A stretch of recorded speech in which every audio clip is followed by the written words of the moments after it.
Welcome to the Jungian Anthology podcast from the C.G. Jung Institute of Chicago.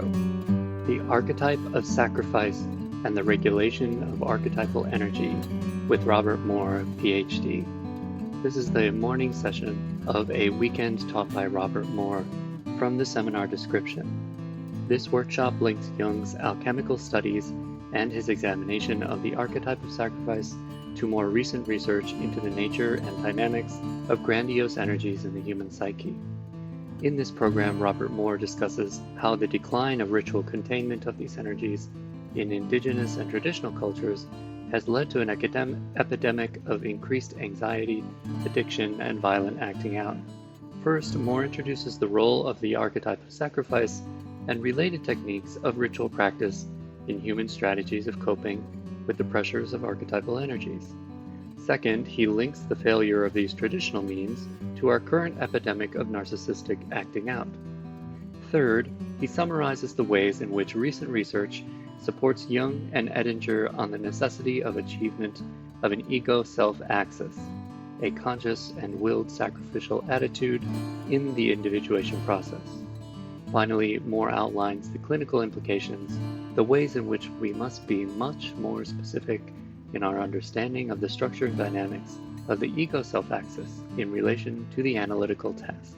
He discusses the implications of this understanding of sacrifice for our conceptualization of a truly Jungian understanding of a psychoanalytic cure, the task of optimizing the analysand's conscious regulation of archetypal energies. In short, Dr. Moore argues that Jungian analysis should return to its roots in a manner which draws upon the best in recent interdisciplinary research to build upon Jung's foundational discoveries. I'm not going to read his whole bio because we've had a lot of episodes of his. I just want to say you can support this free podcast by making a donation, becoming a member of the Institute, or making a purchase in our online store. If you would like to purchase the entire weekend with Robert Moore, just visit our website or click the link in the show description. Your support enables us to provide free and low-cost educational resources to all. Thank you. Now here's the seminar. I'd like for us to get started with just some brief introductions, and then we're going to jump into this topic today. I will make some introductory comments. I'm Robert Moore. I will be your instructor today and colleague and partner in reflection on this material. This is a workshop that is a continuation of a series of workshops that I've done here over recent years, all a part of an integrated project, which I'll speak more about in a little bit. With this workshop today, we are getting focused on what I believe to be some of the most key archetypal dynamics in our struggle to individuate, to become empowered with archetypal energies without having them become destructive. So it's really all of these, and I'll go over in a minute. I guess I should do that at this point. I began work on this sort of thing just trying to think about the great self. Many of you have heard me speak of the great self within many times. In my work, I have sought to continue Jung's work on the collective unconscious, and particularly his work on trying to understand the shape of the great self within. So what some people would call the God within, the God imago. I began some years ago with a series of lectures on the mythology of the great self within, which are available through the Institute. And I have followed that up with studies on psychopathology. I've got a book manuscript on the collective unconscious and psychopathology, the structure of madness, which I'm trying to get ready to go to press now. And then not long ago, some of you were here when I was doing this workshop on transforming fire, which is really focusing on previous reflections on this issue of dealing with the great energies that come off the archetypal self. My most recent book, which you may have seen, I think they have copies of it here, is Facing the Dragon, which I brought this article on dragon mythology for you to peruse over the lunch hour. Because really, we will be thinking about the primal mythology of the great sacrifice of the primal dragon and what it means in the context of individuation and transformative process. So this workshop today is really the culmination of a lot of work, and is focusing on what I believe to be some of the central mysteries of empowerment, of becoming your most radiant self, and what I would argue would be the essential understanding and also conscious spiritual and psychological practice which has to be done if you are to really become an awakened self. The theme that's going to go underneath all of this weekend, our work together, is this: you don't really have any choice about sacrifice. You are presently in the process of sacrificial process. The question is not, are you going to sacrifice tremendously important things, but are you doing it unconsciously, unaware of the price you're paying in sacrificial dynamics? So the whole sweep of the issues, and I want you to be thinking about these things, is the challenge of getting from unconscious sacrifice to conscious sacrificial process. And by so doing, become able to engage in creative sacrificial process, which really can transform a wasteland, either personal or social, into a land of plenty, a land of plenitude, paroma. So that's really the subtext underneath all this, and so there's a lot of work that has gone before here. And so those of you who've not studied this material with me before, bear with us, and feel free to raise questions of clarification as we go. I personally would like to dedicate this workshop today to two of my dear friends, Sherry and John Franklin, who were psychotherapists and specialists in psychology and spirituality in the Philadelphia, Pennsylvania area. For many years, and studied many years here in this room, were great supporters of the C.G. Jung Institute of Chicago, and brought a great influence in the Pennsylvania area through their work with psychosynthesis. A few years ago, Sherry got a very severe form of brain cancer, and has had a real struggle with it. The community that they had developed there gathered around them, Sherry and John, and sought to help them in the best way of our supportive communities to deal with this scourge. John was very faithful and committed. He was a big supporter of Tibetan Buddhism and the work of the Dalai Lama. He was by our side till the end, which came for Good Friday morning, 2:30. Later on that morning, John, lying down to sleep to get a little rest, died. His heart stopped. So I'm kind of in shock about that. These were two people that made a powerful offering of their great creative gifts and gave a tremendous surge of life in the lives of many. So I just wanted to say that today. So welcome. I want to just do a very brief thing here. I've already told you that this workshop, if this goes fast for you, because I'm assuming a lot of stuff from the past, that stuff is available in these lectures that I mentioned earlier. Basically, I've been working to try to get to what I've called, many of you know, a neo-Jungian understanding of transformative process in psychology and spirituality. I'm really trying to help folks understand the necessary partnership between conscious spiritual practice and psychological healing.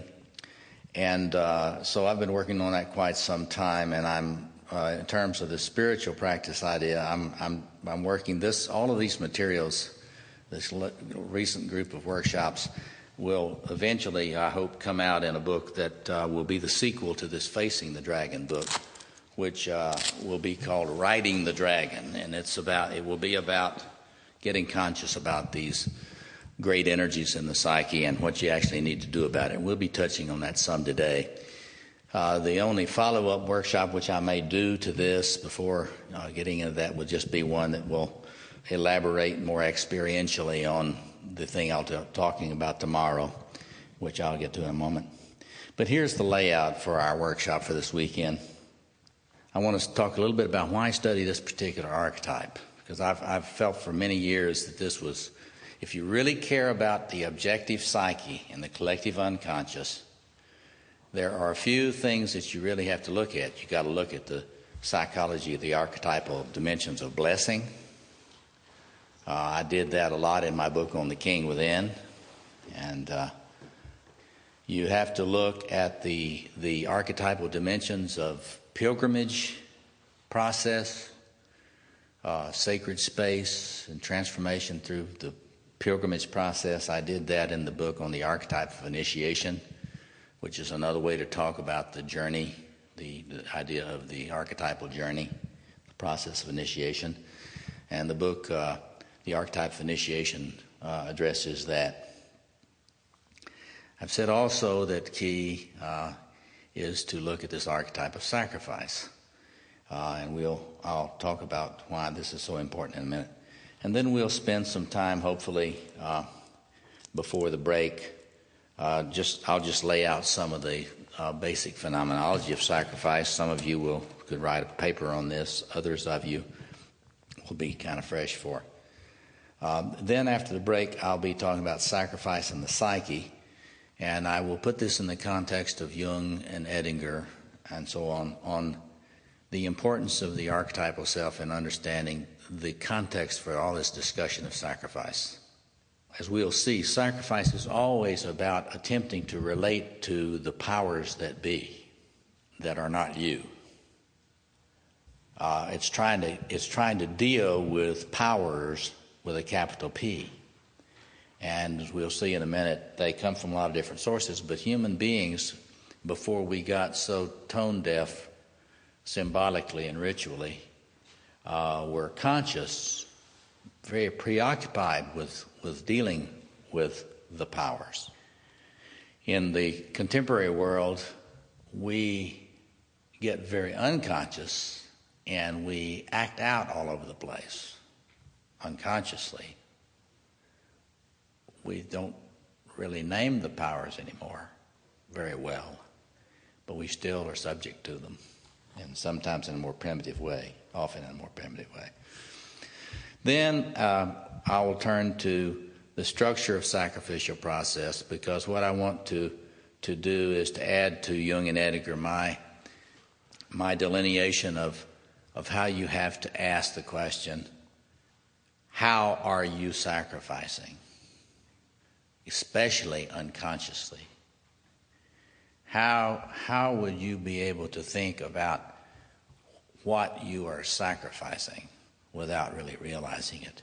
And I'm just going to do the briefest of passes with you, and we will discuss that in terms of the splitting of the self, the fragmentation of the self. Because I'm going to argue today that the one-sidedness in your personality, whether you're conscious of it or not. Like, I'm very conscious of a lot of the one-sidedness of my personality.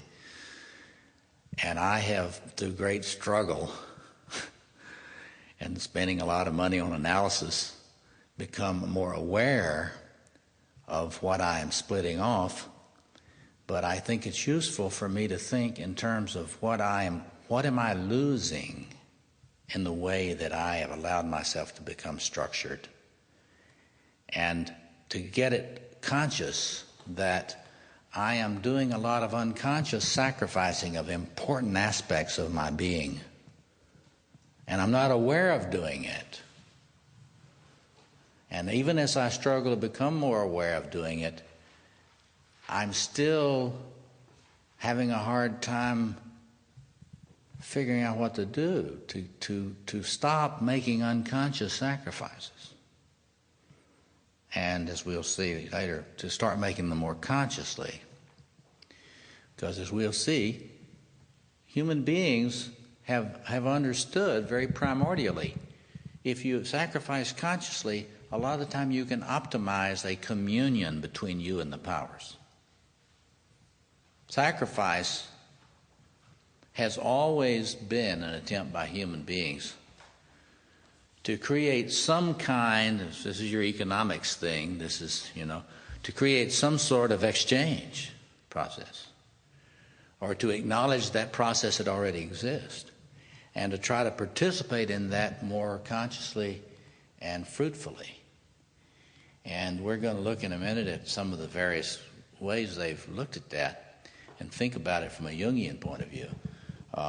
But clearly, the purpose has been to move toward more creative communion.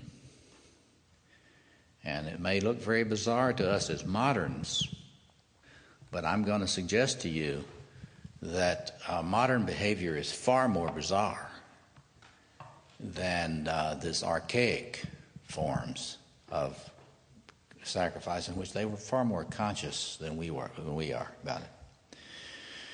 And we'll talk before we get out today about clinical manifestations, and I'm going to invite you this afternoon to be reflecting about, and we will seek to be as honest with each other as possible, and actually you can frame your questions in, well, what if a person, you can say, what if a person was doing so-and-so and so-and-so, and then we'll just know it's perfectly hypothetical, right?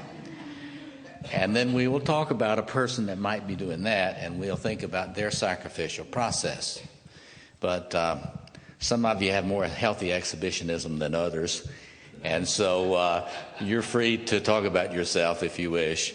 The only problem is then we have to edit that off the tape, and I would like this to be the primary thing that my offering with this is, that people that will listen to these tapes that will be able to benefit from this beyond our circle here. So by this afternoon, I hope we get to that point, and I hope that we'll be able to have you get to the place of reflection about where you are engaging in unconscious sacrificial process.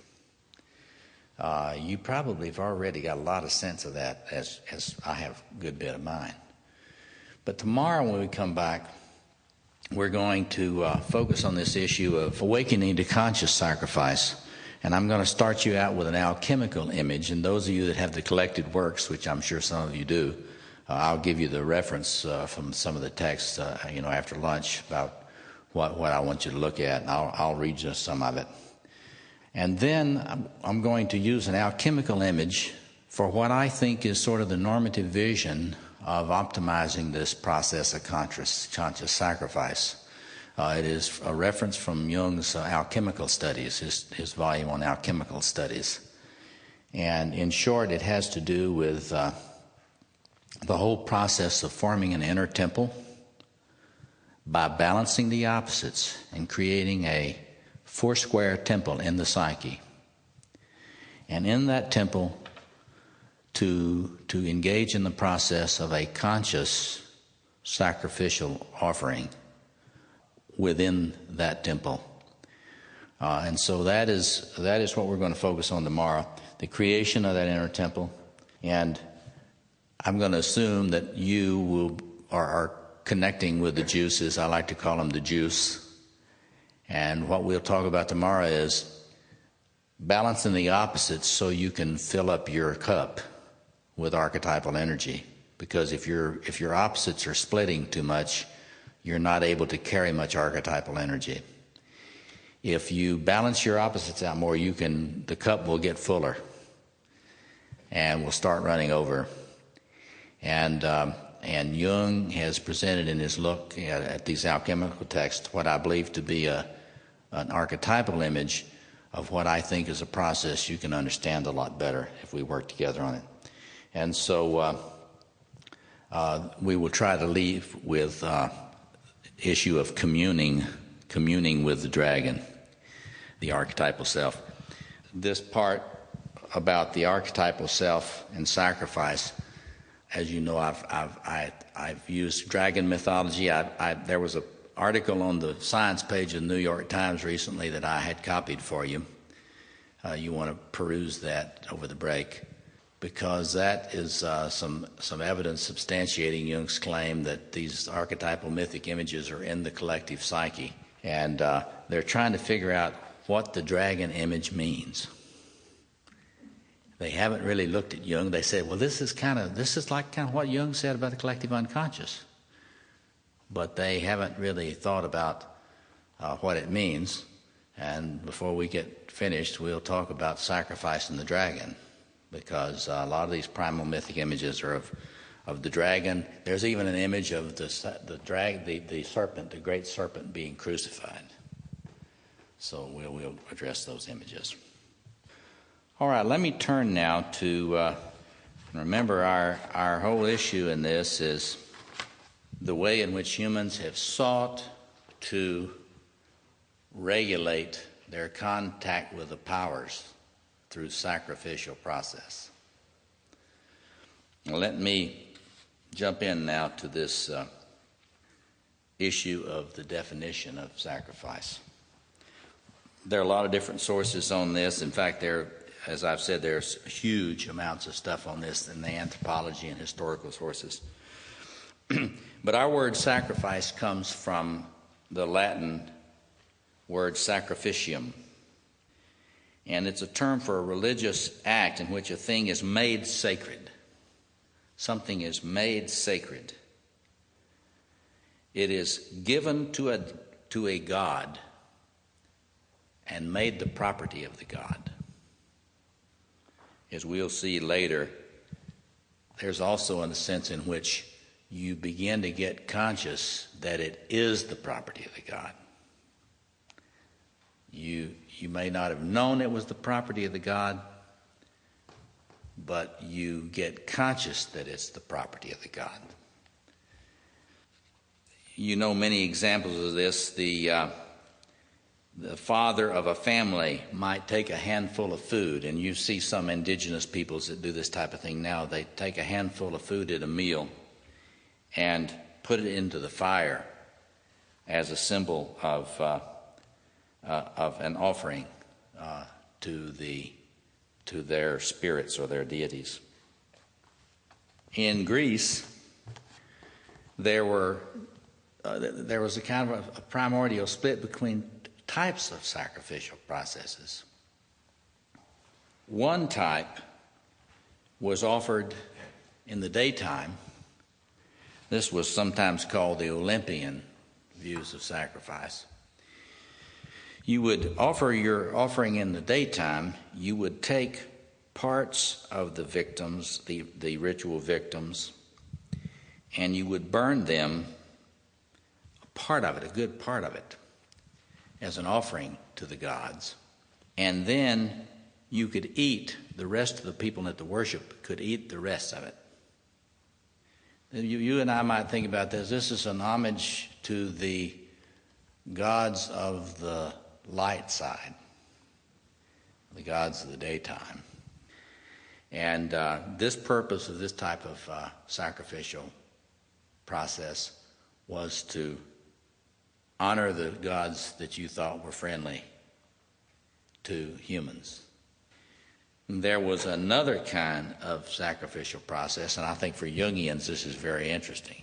because Jung always emphasized that the archetypal self, Mercurius, could manifest in a very positive, helpful way, or it could manifest in a very destructive, adversarial way.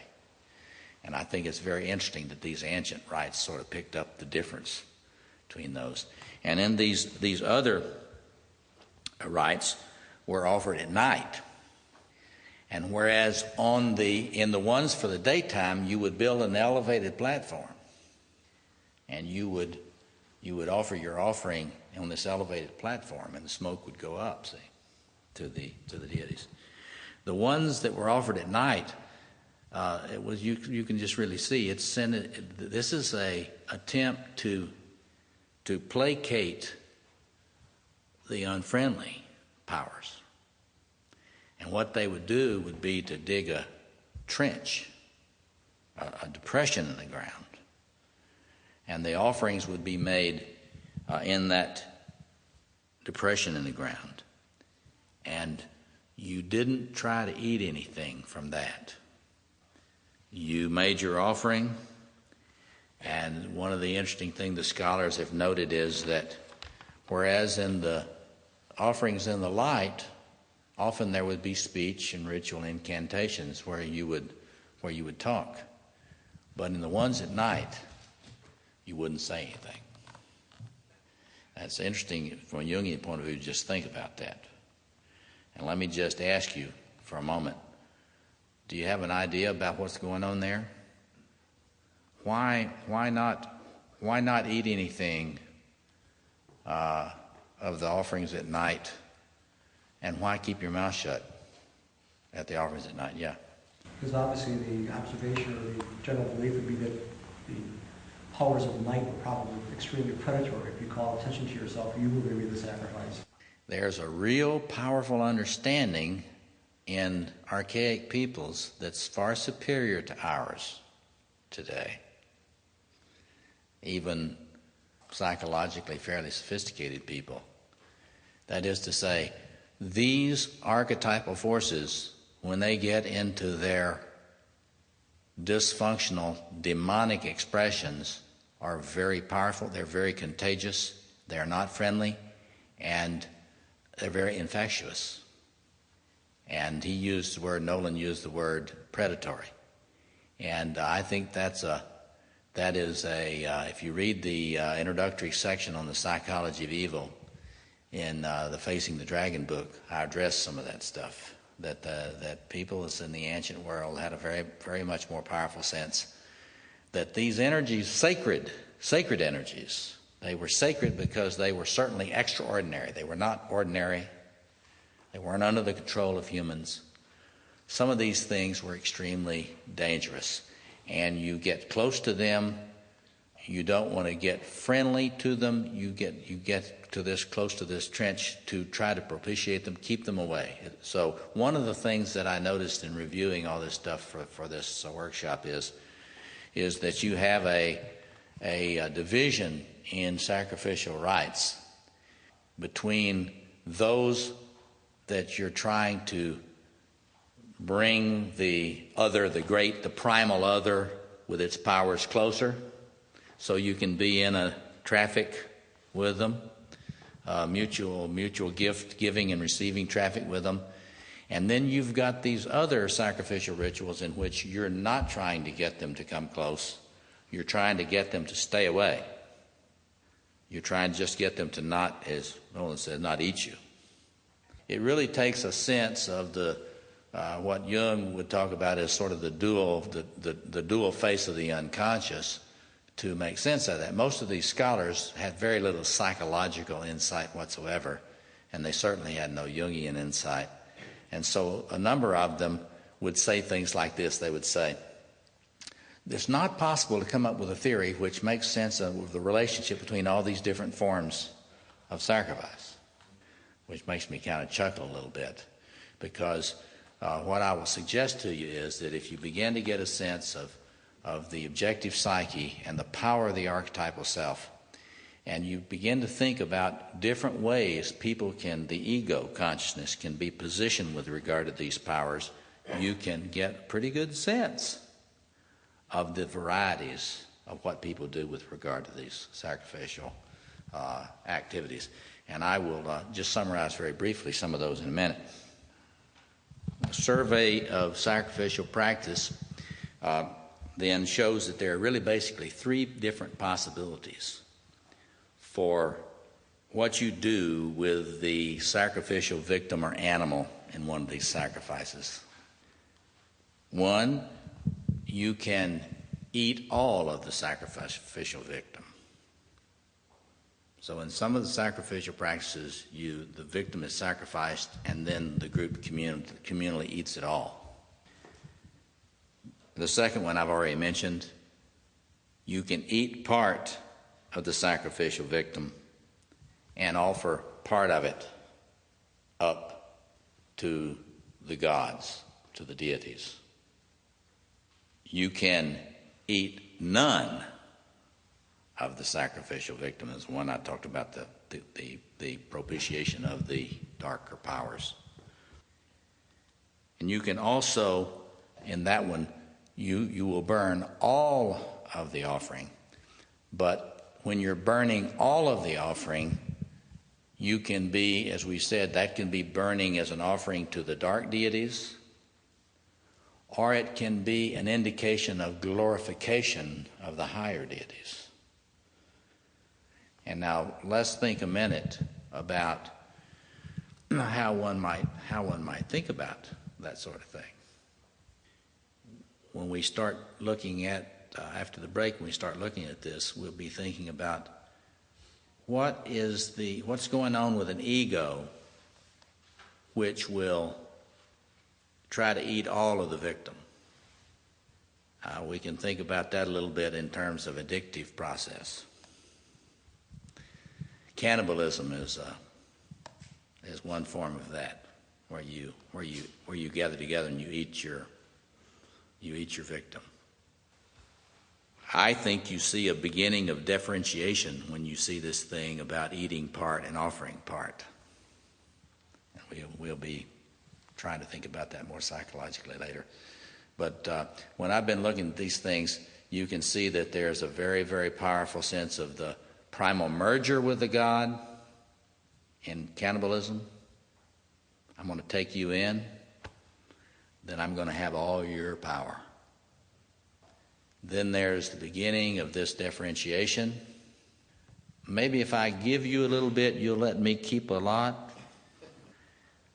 And then I get to the point where, oops, I didn't really realize how powerful this God is. So I better make sure they get it all so that they're not mad about my bargaining with them. Because it's sort of arrogant for me to think I can bargain with them, so I'm going to give it to them all. So I just submit to you that you think about the varieties and the way the sacred is being viewed, whether it's being viewed as the primal animal that you tear apart and you eat together, or whether you see it as something that you can kind of bargain with, or whether it's something that is so huge you're clear how big it is now, and you're going to make sure it knows that you're humble. So those are primal differentiations in the process of sacrifice. Now, in my work that some of you are aware of about ritual process and sacred space, I've pointed out, and this is where you need to review your Iliadi work, to understand that anytime you're really going to do, in those days, conscious ritual process in the way that they did it, you had three kinds of elements usually in these rites. Huge emphasis on preparation.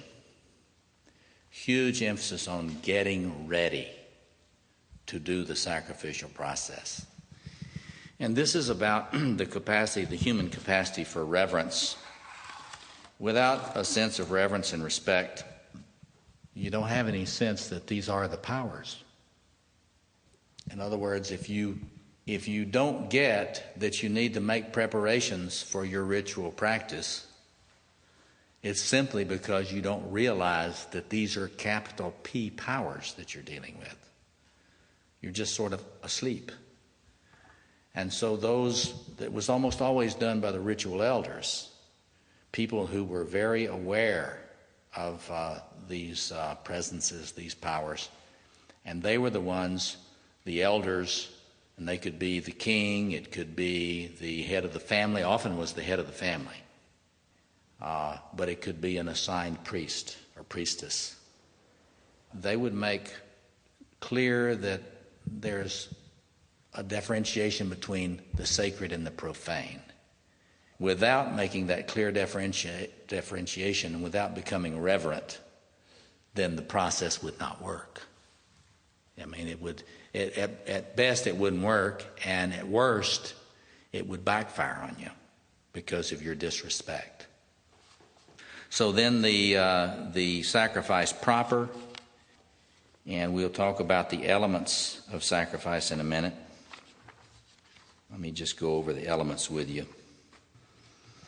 In all these studies of sacrifice, they say they always pay attention to who is the sacrificer. There's the sacrificer. Let's go through that. There's the sacrificer. There is what is offered. There's when you do it. There is the method you choose. There is the question of who receives the sacrifice. And there's the question of what is your motive or goal in the process. Now, let me give you an example. In the ancient Hindu Vedic practice, there was a husband and a wife that were the people doing the sacrifice. In preparation, they had to undergo an initiation which involved ritual bathing, purification. So much of that and all these, right, some sense of purification. Going into seclusion, the practice of fasting,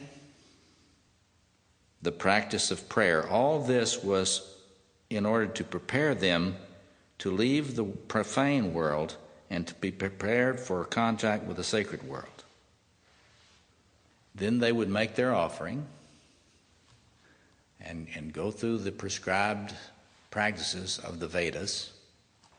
And after they were finished, they had to go through a process of desacralization, in which they had another ritual bath, in which they had to bathe in order to get all the sacred stuff off of them before they went back to ordinary life. So you've got to be careful approaching the sacred for these purposes. Now, what about the material of the oblation? Now, I want you to think about, if you really get into this stuff, you think about, well, what would be going on that you would have to fast? I mean, fasting is not talked about too much these days, but it's, I think, a very hugely important piece in all this. So, have any of you studied at all anything about fasting? Do you have any? Why would fasting be a part of getting ready for such a thing? What might be going on there as a preparation, symbolically? Awareness of body sensations and the sense that the body's immediate needs are not of the highest importance. Yeah. Very focusing. Gandhi used to do it once a week. Right. Okay, he's saying it enhances body awareness. It makes it clear that this is not about feeding my belly. It's about feeding me, maybe, but not about some profane sense of feeding me. That what I'm turning to here is something that's what we'd call a transcendent dimension. In this issue of focusing, it's like there's a lot of evidence that if you fast, it really does turn up your awareness. And I know a number of people that have built in fasting, conscious fasting, as an aspect of their ritual practice, particularly when they, as most of us do, are aware of their addictive tendencies. So I think if you reflect on each of those things as ways to prepare one's attitude in approaching the process of a conscious sacrifice, ritual sacrifice, it'll help you think about the approach to the unconscious that we'll deal with this afternoon and tomorrow. Nola, did you? Isn't it also part of that in the process of preparation, by not even by fasting, that you are able to move from the contaminated plane into the sacred plane that you want to make contact to begin with? Yeah. Because you're not carrying anything from that plane with you in the body. Right. So that's an aspect of the purification process, and there would be, in particular Hinduism, all that emphasis that you know from, if you know, familiar with all the Ayurvedics and all that sort of the body cleansing, colonics, and all that sort of thing.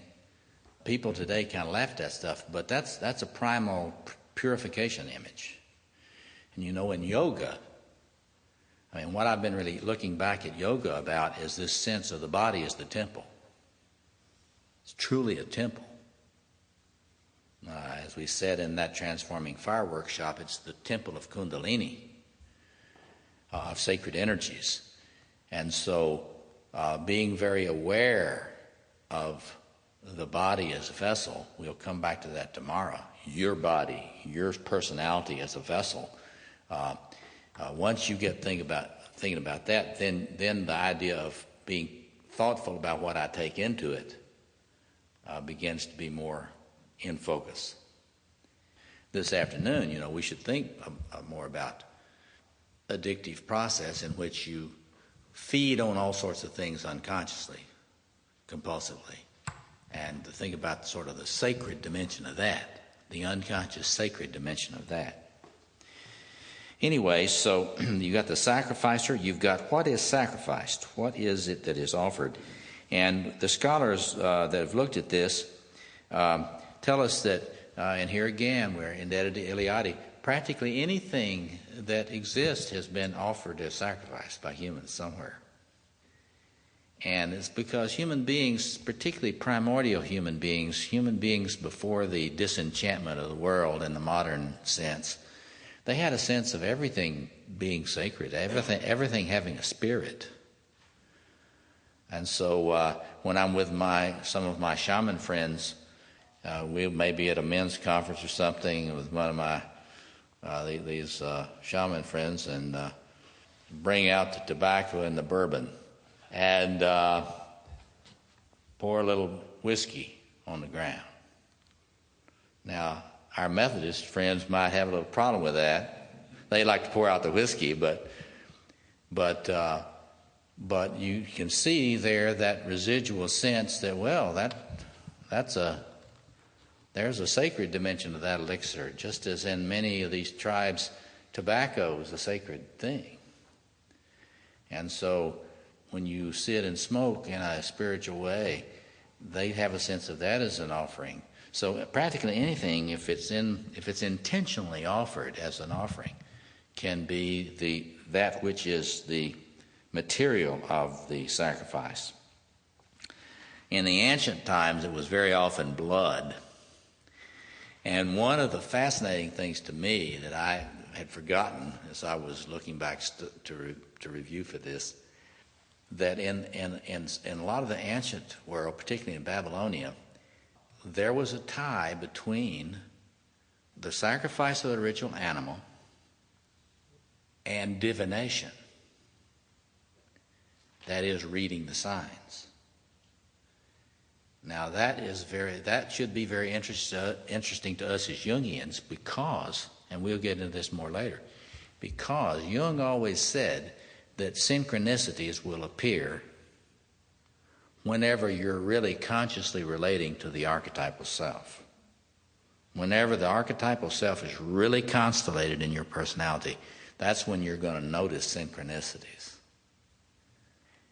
Synchronicity is what Jungians talk about, that would be the context of divination, that is, looking at trends, being able to intuit trends. We call it paranormal intuition. In these ancient Babylonian sacrificial rites, they would sacrifice the animal after great preparation, and the priest would cut it open. They would look. Do you know what organ they would look at first? The liver. The liver. Any idea about why? Thanks, Bob. That's pretty good.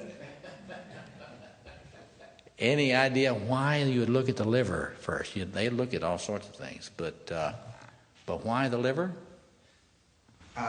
Just guessing. They had some sense of how vital that was in just the metabolism, even their primitive medicine, or the name given to it. I don't really know. Well, they noticed that it was really blood-laden. So it was the most bloody organ. And since blood was considered the seat of life, they would go, it's that whole idea about going right to the center point. Go right to where the connection is between the innermost part of the person and that which is most powerful, the life force which is most powerful.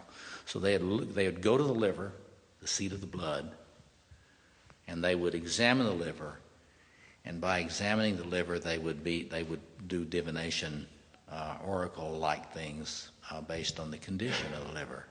So anyway, that relationship between, so look at that, sacrifice, the conscious awareness of the great powers, and the awareness of synchronistic events through that contact.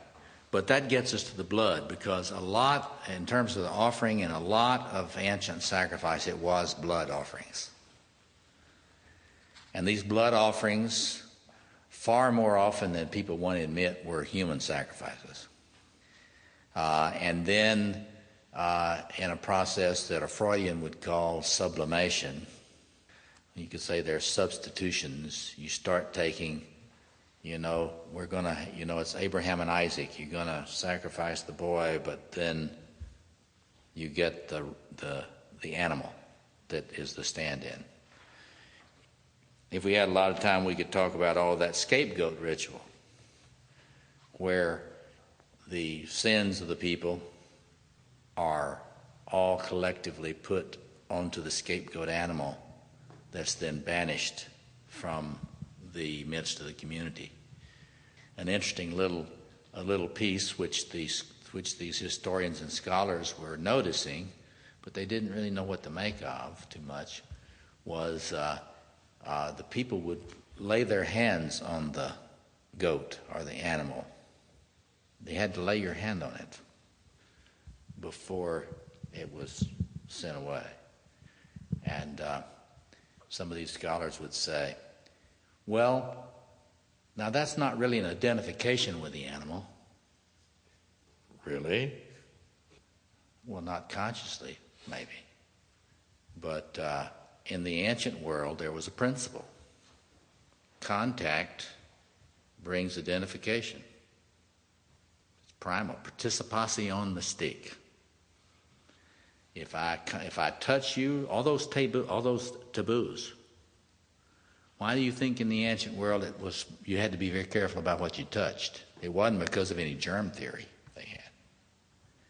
It was the whole idea that if you touch it, part of you gets on it. Part of it gets on you. You can't wash it off. It's like radiated plutonium contamination.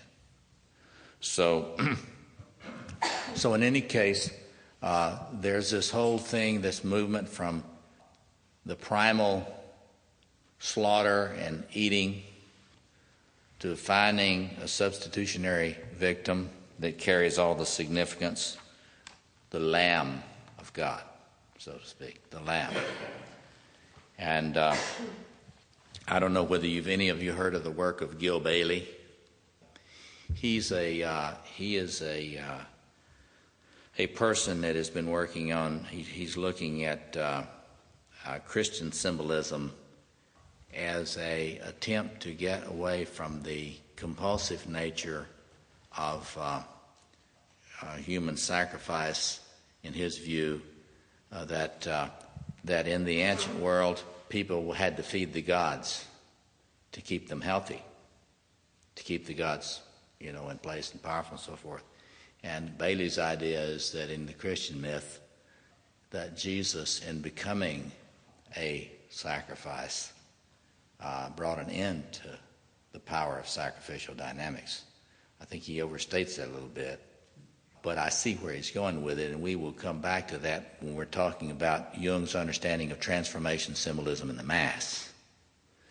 Because tomorrow I'm going to be talking about that whole imagery in the Mass, both as it's seen in the Christian Mass and then also in the alchemical renderings of what's going on there.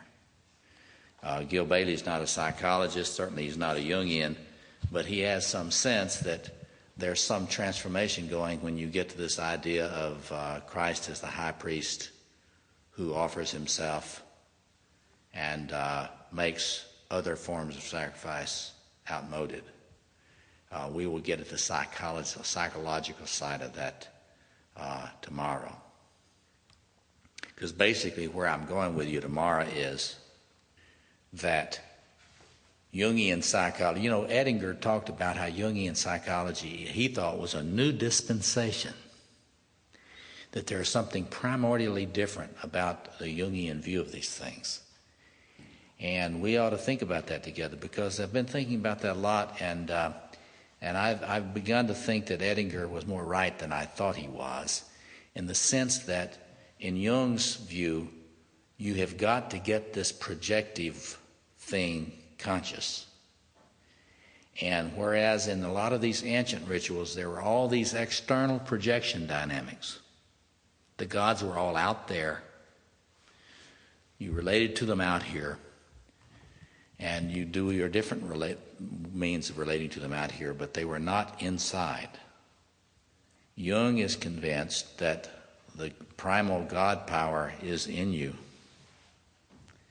And if you're really going to get conscious, you're going to have to get conscious about that, and you're going to have to work your sacrificial process internally somehow. You've got to somehow get that projection off of people. Now, this afternoon, I want to talk with you about how we unconsciously cannibalize our friendships, our friends, our family members, our co-workers. When we exist in these projective fields where all this stuff is going on, not consciously at the level of spiritual practice, but unconsciously at the level of relational, sadomasochistic, psychodynamic forms of sacrifice. But we're going to come back to that. But just to say that what we're looking, when we're saying going from conscious archaic forms of ritual, which was all dealt with out here. You deal with it out here. You're relating to it out here. Through this modern period where we forget that this stuff is going on, there's nothing really, all that's primitive superstition, so we just all become addicts.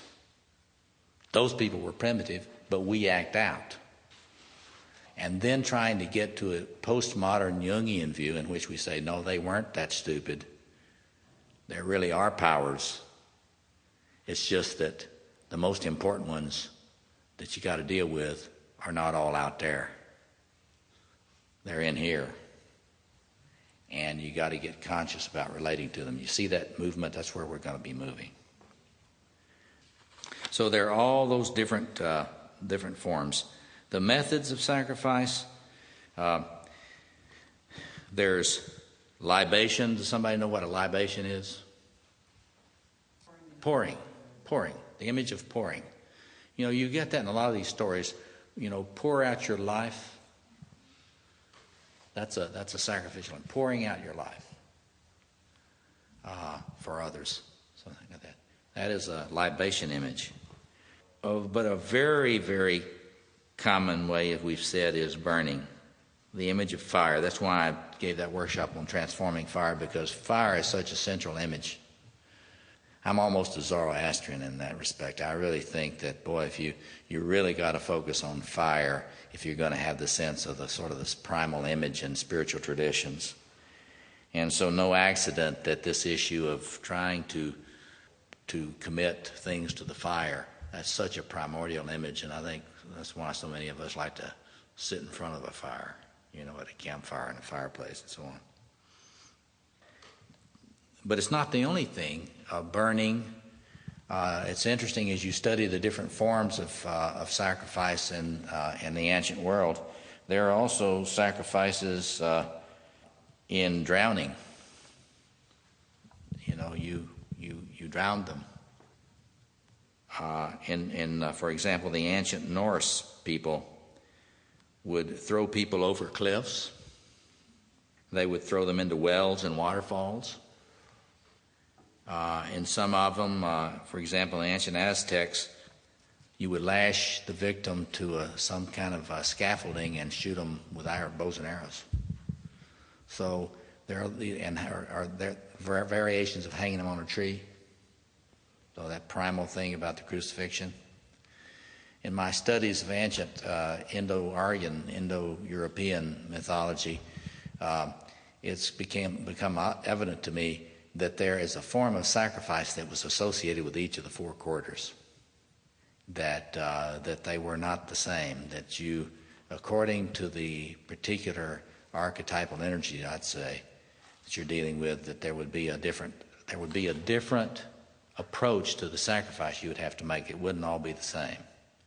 You'd be doing the same thing. You'd be sacrificing, but the symbolic form would be chosen to be appropriate for whatever that particular sector of the divine world would be. Now, we'll be talking about that this afternoon. So, who receives the sacrifice? It's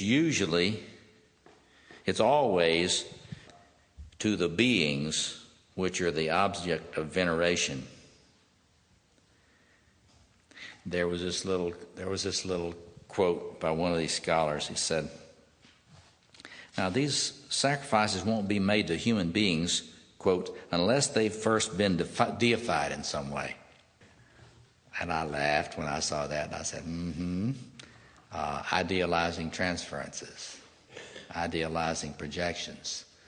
And so this afternoon when we come back and think about who we idealize, that is, who do we deify in the human world, that's who we make our offerings to.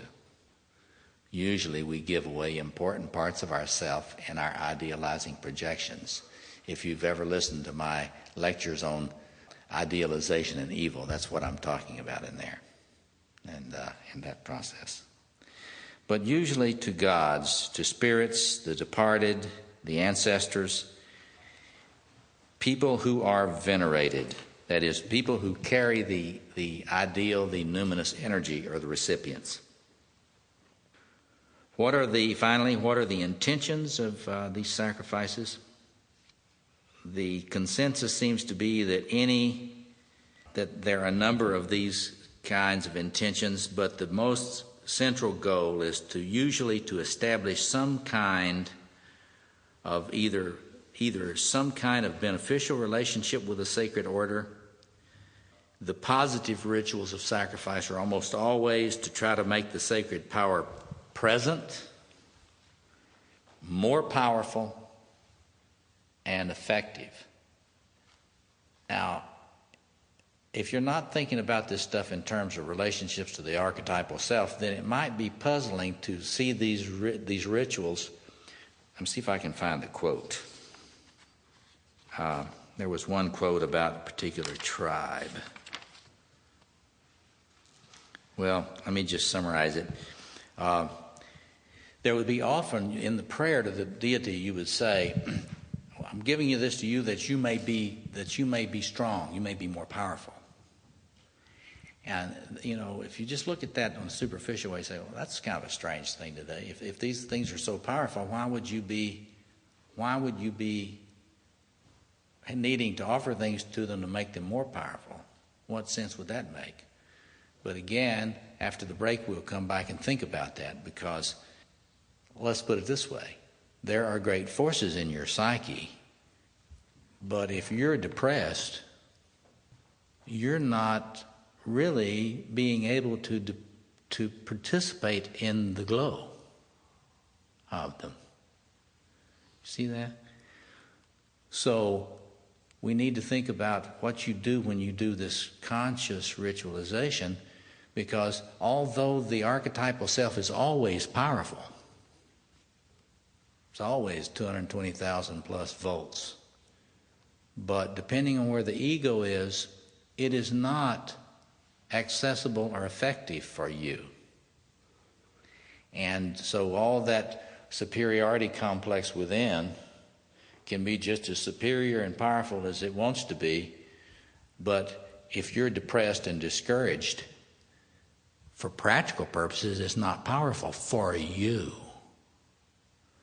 So it's sort of, I suggest that you want to think about that kind of thing as sort of a pragmatic kind of thing.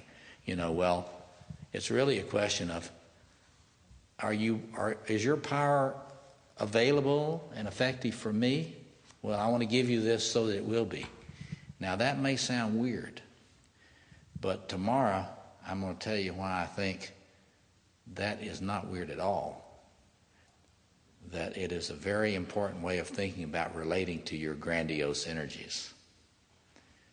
That your grandiose energies, if you're not aware of them and if you do not do something in terms of your own conscious relationship to them, they won't be usable for you. See, they won't be able to be drawn upon in a creative and useful way. They will just create mischief in your life. So we'll come back to that. Okay, now we've got about 10 minutes before I want to take a break. Now let me just open it up. There's a lot of these varieties of sacrifice. We've touched on some of the elements of it. The main thing I wanted to get you to see is this stuff is wildly omnipresent throughout the ancient world. For our purposes as Jungians, why would we want to look at that? Isn't that just old superstitious stuff? It's because of our interest in the collective unconscious. If you really want to see all these tidal movements in the collective unconscious and see the fundamental primal dynamics, you don't want to look at somewhere where the ego function has repressed everything and put it out of consciousness. You want to look and see where people are acting it out so you can figure out, well, what's the plumbing here? What's the plumbing before all of the civilizational repression comes in and cloaks it? So from a Jungian point of view, that's why we look at this. Now let me just open it up for any questions about any of this stuff before we take a break. Comments or questions, or you may want to add examples. Yeah, go ahead. Will you please comment on the archetypal group psychology phenomenon of this, in that sacrifices are often carried out by cults, clans, civilizations, and so on and so forth. There must be an awful lot of projective identification that goes on with the group, where I think Jung speaks in several places about the descent into the level of the animal, and demonic forces come up when we identify with a group. Well, you said it well. He's talking for the tape. He's talking about the fascinating phenomenon of group dynamics, in which what Jung would call a participation mystique with the group occurs. And this relates to what these scholars were talking about in terms of, they say, well, you got to realize that for the ancient world, sacrifice predominantly was not something an individual did. It was something done by the group. And that's kind of a throwaway comment. I mean, if you don't say, well, yeah, well. But if you're coming at it from what you're raising, this question about the psychology of this phenomenon, it's sort of like what I would call the psychology of mass psychosis. We have a lot of mass psychosis on the planet right now. Mass psychosis. We got to get clear about this. We have a lot of these rationalist Western types that don't know any psychology, that are treating a lot of the current phenomena as if it's rational phenomena. And people are, like, why do these people hate me? Well, hate is an archetypal phenomenon. Rage and hate are not rational phenomena. They are archetypal phenomena. They are possession states. And they are therefore phenomena of mass psychoses. And so this participation mystique is something I want us to think a lot about after the break and this afternoon, because it's not just the Nazi SS or the Japanese warrior cults of the Second World War, the kamikaze, or the Al-Qaeda, who are engaging, or the, what was the other ones you named, the Branch Davidians, or the, name me some more, Heaven's Gate group, Hamas, Hezbollah. This is widespread, friends, and the thing that I've been trying to say in my writing, certainly in this Facing the Dragon book, I've really highlighted it, this group possession states, and it's on a continuum. It's not just that these people over here are in a possession state, but fundamentalist zealotry of any kind is a possession state. It's a participation mystique. Jung knew that. That's why he was so afraid of collective. In my work, I have tried to soften Jung's demonization of the social dimension because, quite frankly, as we'll see later today and tomorrow, I don't think most of us are up to controlling our grandiose energies without other people. Certainly what we call in psychoanalysis today supportive self-object milieu. Healthy relationships keep you saner.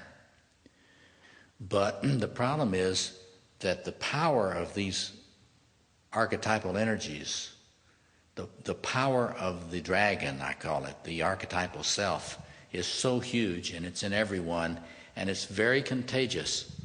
And if I want, and it's in your old brain, there's a lot of brain research that we can talk about later today and tomorrow if you'd like. There's a lot of evidence now that in your old brain is a lot of very unruly instinctual energy. Read that archetypal energy. And as the decline of ritual leadership has continued in our world, and as it continues today, that energy has not diminished. It has become fuel. It has begun fueling more and more mass psychoses. This was Jung's take on Nazism as a phenomenon. It is happening again. A lot of people in our punditry today think this is the 1960s, and we're getting into the Vietnam era again. This is not the Vietnam era. This is the 30s. We are on the brink of incredibly contagious participation mystiques, and when that occurs, there's always sacrificial dynamics going on. And the problem is, with us humans, I talked about, well, what is it that's to be sacrificed?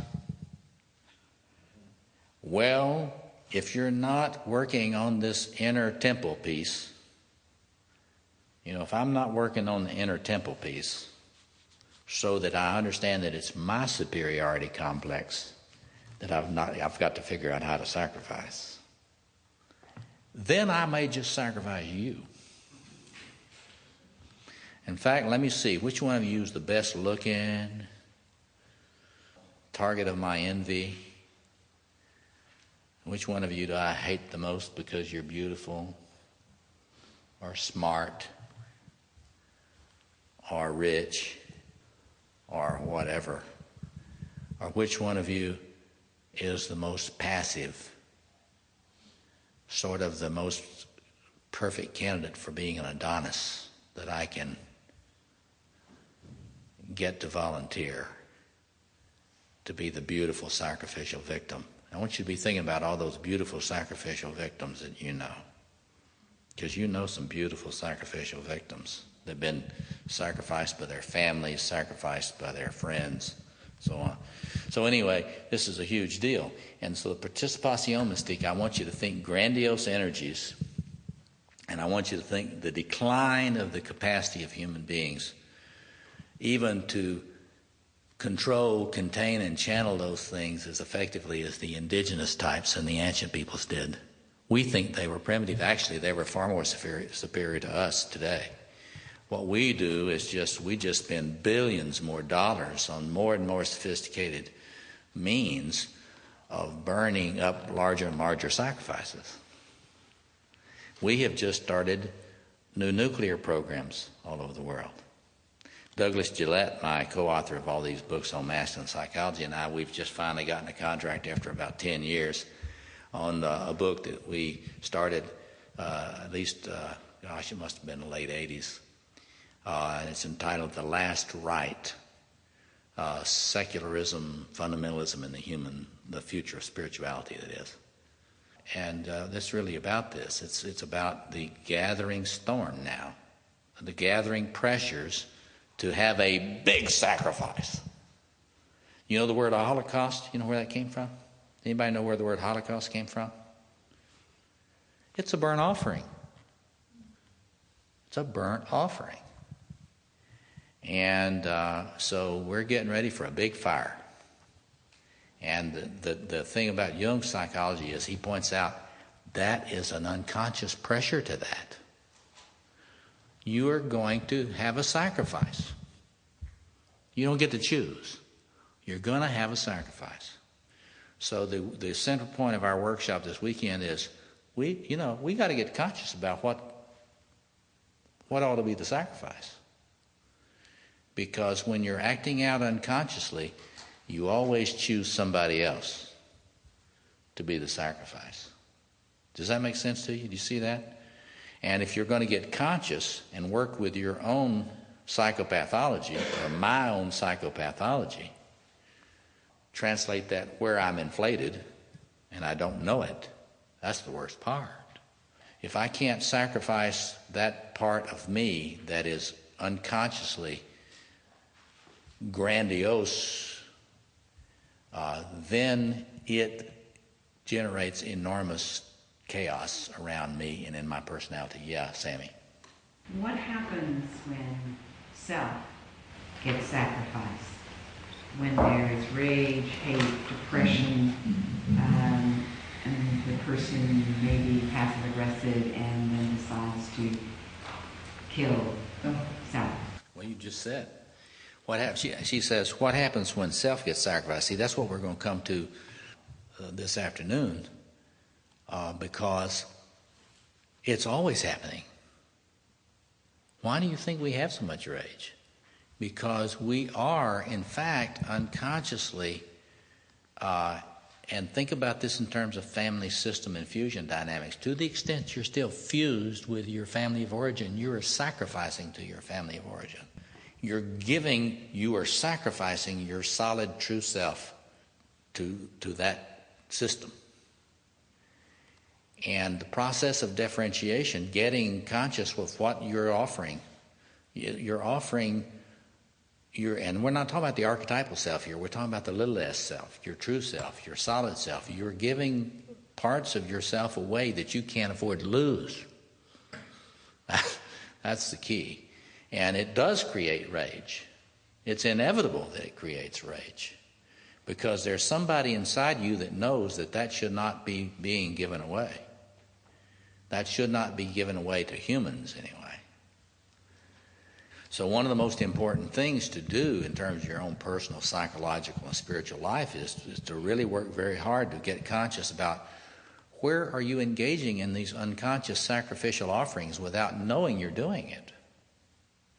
It's hard enough after you know what you're doing. Take it from me. I mean, we can talk about your family system this afternoon, but it always, when you're giving away, when you're making offerings unconsciously to any person, when you're turning them into the higher power, and you're making an offering to another person compulsively, giving yourself away, splitting yourself in order to maintain that relationship, that is a sacrificial process.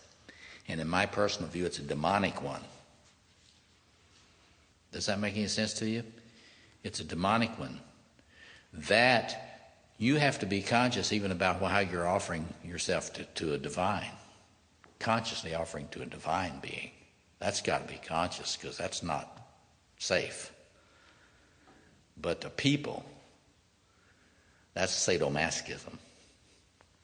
One more comment or question, then let's take a short break. Yeah, Gary?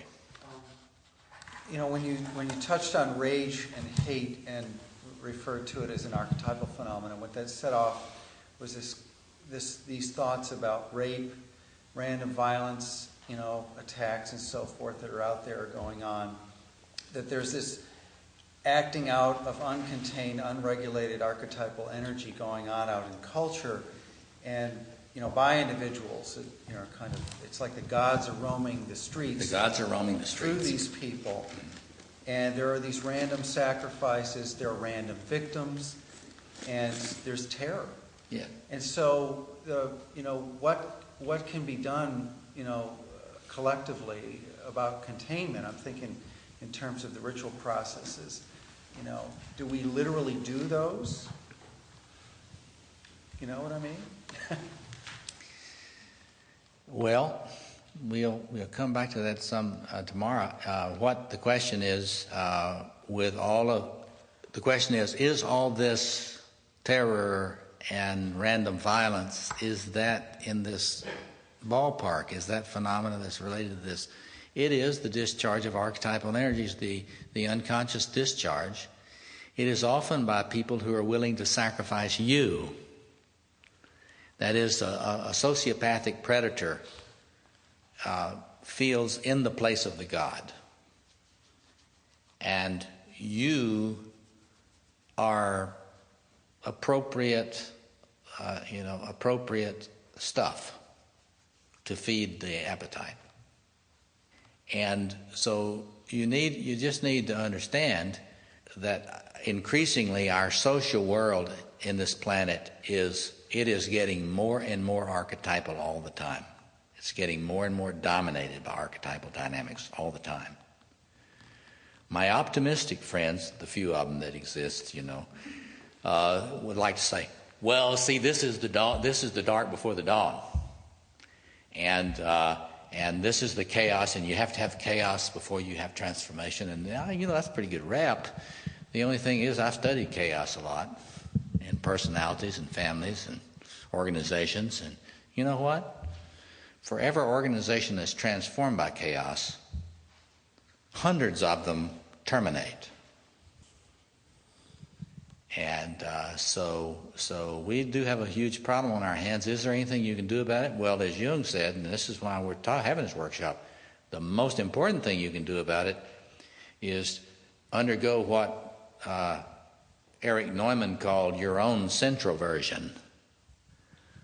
You need to start with yourself, get conscious, get to the point where you're not overwhelmed by all of the hysteria. First thing is just for you to get into your own inner temple and get into that center point, that calm at the eye of the storm, so you are less subject to being pulled off of your feet by the hysteria. That's the first thing, because if you don't do that, you won't be able to think clearly enough to do anything else. And then I'm not one that thinks that this is all private. I think that you have to support institutions which are seeking to provide cultural containment. You have to support educational institutions. You have to support initiatory organizations which are seeking to provide, for example, John's involved with the Mankind Project, which I support a great deal. There's a sense in which the Mankind Project and its affiliates are trying to create a family beyond the family, a larger family, a larger circle, where people can face their grandiosity consciously. They actually work on this better than anybody I've seen, and to try to take responsibility for it and try to work together toward mentoring and building community in a time of the destruction of community. And another point, just to say, there are a lot of people that want to do the classical thing and say, oh, the churches are outmoded, all the religious groups are outmoded. Well, there's a sense in which, everything is always outmoded culturally because, they're historical forms. But I view all of these voluntary associations, serious voluntary associations, including churches, these organizations that exist for personal and community growth, those are buckets, they're vessels, they're containers to help us deal with all of this flooding. And one of the criticisms I have of all the New Age is that they have a fantasy that this can all be done privately in your own meditation. Well, your own meditation is important, but you know what? Our institutions in this civilization are declining. All of them. And it's because of the lack of care. The lack of care exists because of the increasing narcissism. The increasing narcissism exists because of the lack of an ability to be conscious of and regulate grandiose energies. So you got to stop that regress. And so your participation in the Jung Institute or in the school councils with your school or in trying to support your library, all of these social institutions are key bulwarks against this flood. Let's take about a 10-minute break and come back, and then I want to... Okay, I would like to just introduce the important work of the classic Jungian tradition on this. If you have interest in expanding this and you haven't been following these lectures and workshops, then you would want to look at the series of lectures I gave on the genius of Edward Edinger, Ego and Archetype, the genius of Edward Edinger, which are available, which will give an extensive elaboration of this work on Edinger. What I'd like to say about this is the classical Freudians had a sense of compulsive sacrificial process. In fact, one of the things you'll notice in studies of sacrifice, they will refer to Freud's theories of totem and taboo and the group sacrifice of the primal father and the origins of the incest taboo in the group sacrifice of the primal father, in which the primal group slaughtered the primal father and ate him. And then because of ambivalence about their destruction of their beloved object, they instituted the incest taboo. So the classical Freudian theory before everything became ego psychology, or more recently self-psychology, they looked at, Freud and his early followers looked at these dynamics in an interesting way. They tended to view all of these unconscious sacrificial dynamics as obsessional phenomena. In a sense, and the whole idea of the repetition compulsion in Freudian psychology, in the frame we're talking about today, it would be unconscious sacrificial dynamics. A repetition compulsion might be all sorts of things, but it would be when you repeatedly engage in pseudo-ritual actions which are really destructive and dysfunctional for you. That's what a repetition compulsion is. Now, in the Freudian tradition, they don't have it. They see this as grounded in the id dynamics, the ego struggle with the it. And I don't think they're altogether wrong, as you will notice in my Facing the Dragon book. I really believe that what Freud was talking about in the it, the id, the it, and what Adler was talking about in terms of the power of the superiority complex, and what Jung is talking about here in a moment in the archetypal self, I believe they're referring to the same fundamental problem of the human beings, the struggle against these primordial energies, the great primal dragon. But it was Jung and Edinger in that tradition who really got clear, I think for the first time, that in fact the driving force behind all of this preoccupation with sacrificial ritual in mythology and in human behavior is really grounded in the reality of the archetypal self, the great self within. In Jung's work, he became very, very adamant about pointing to the objective psyche. Many of you have studied this a good deal, but a lot of the time people miss the radical importance of focusing on the power of the objective psyche, not the ego, but the power of the objective psyche. The tremendous energies that flood human beings and drive them into monstrous actions. Jung was the revolutionary thinker who said you've got to look at that in itself. You've got to not just look at that as a personal issue. It's not just personal pathology. In other words, what I've come to argue a lot in my teaching of both laypersons and of therapists is most psychopathology is not really personal. Most, in my view, most if not all psychopathology, it is pseudo-personal. You may think it's all about you, but it's really about a colonization. It's a colonization of your human personality by what I call dragon energies. And it was Jung that enabled us to really think about the archetypal self as a force in the psyche that is a separate center in the psyche. It's a separate center of initiative. It is conscious. It's always watching you. It is always conscious of you, whether you're conscious of it or not.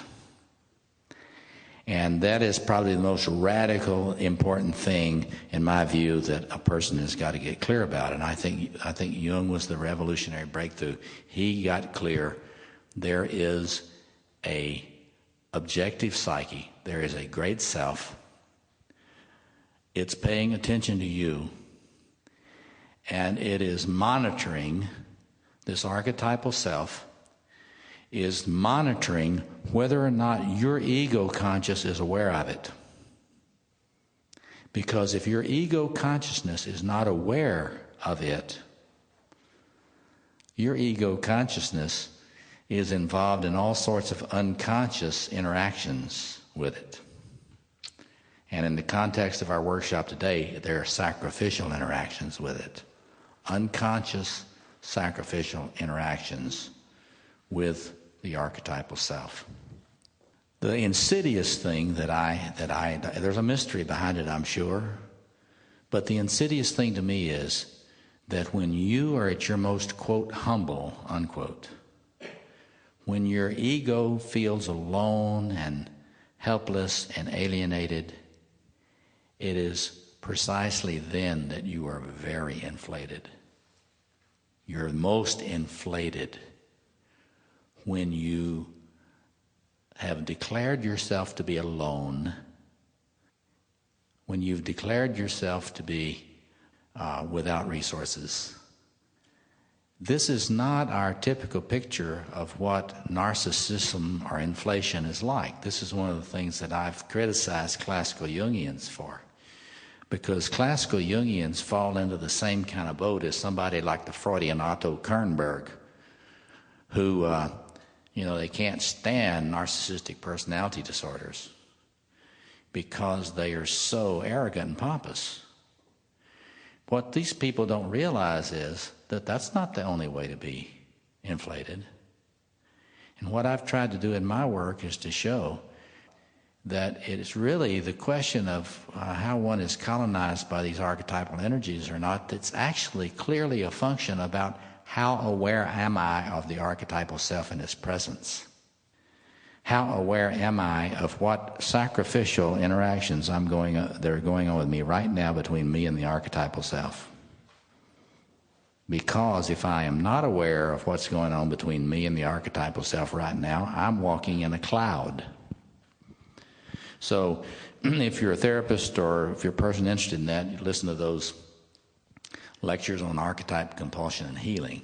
And I address this in this Dragon Facing the Dragon book when I talk about dragon laws.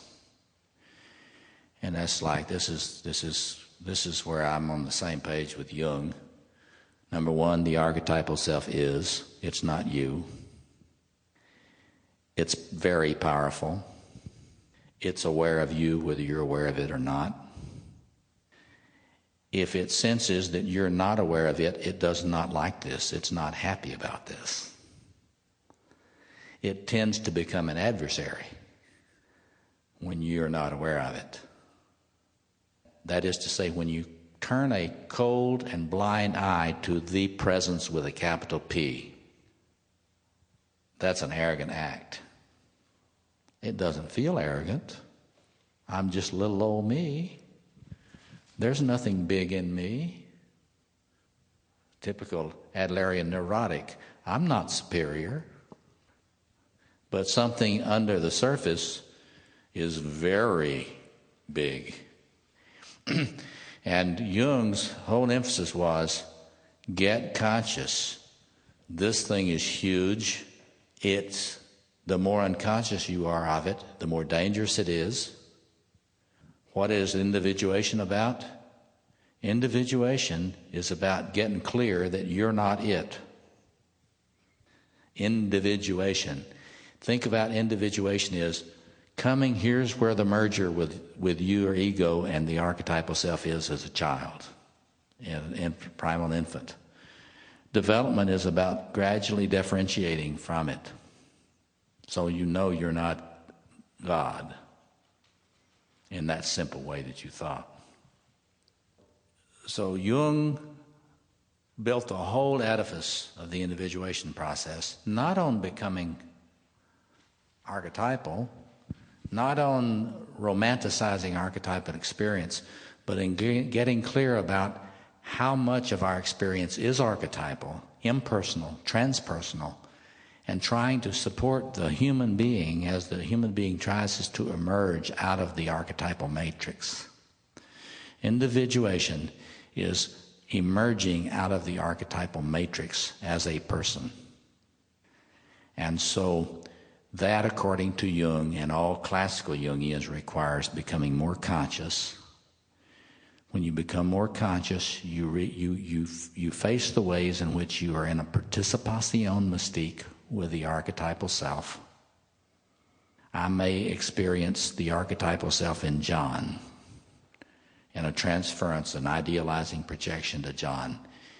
He, for me, then becomes the archetypal self, and I seek to fuse with him to share in the power. You follow that? And in order to do that, I may engage in very masochistic dynamics, because I am seeing him as the God. In order to be anyone, I have to relate to him. This is like marriages. There are a lot of marriages like this.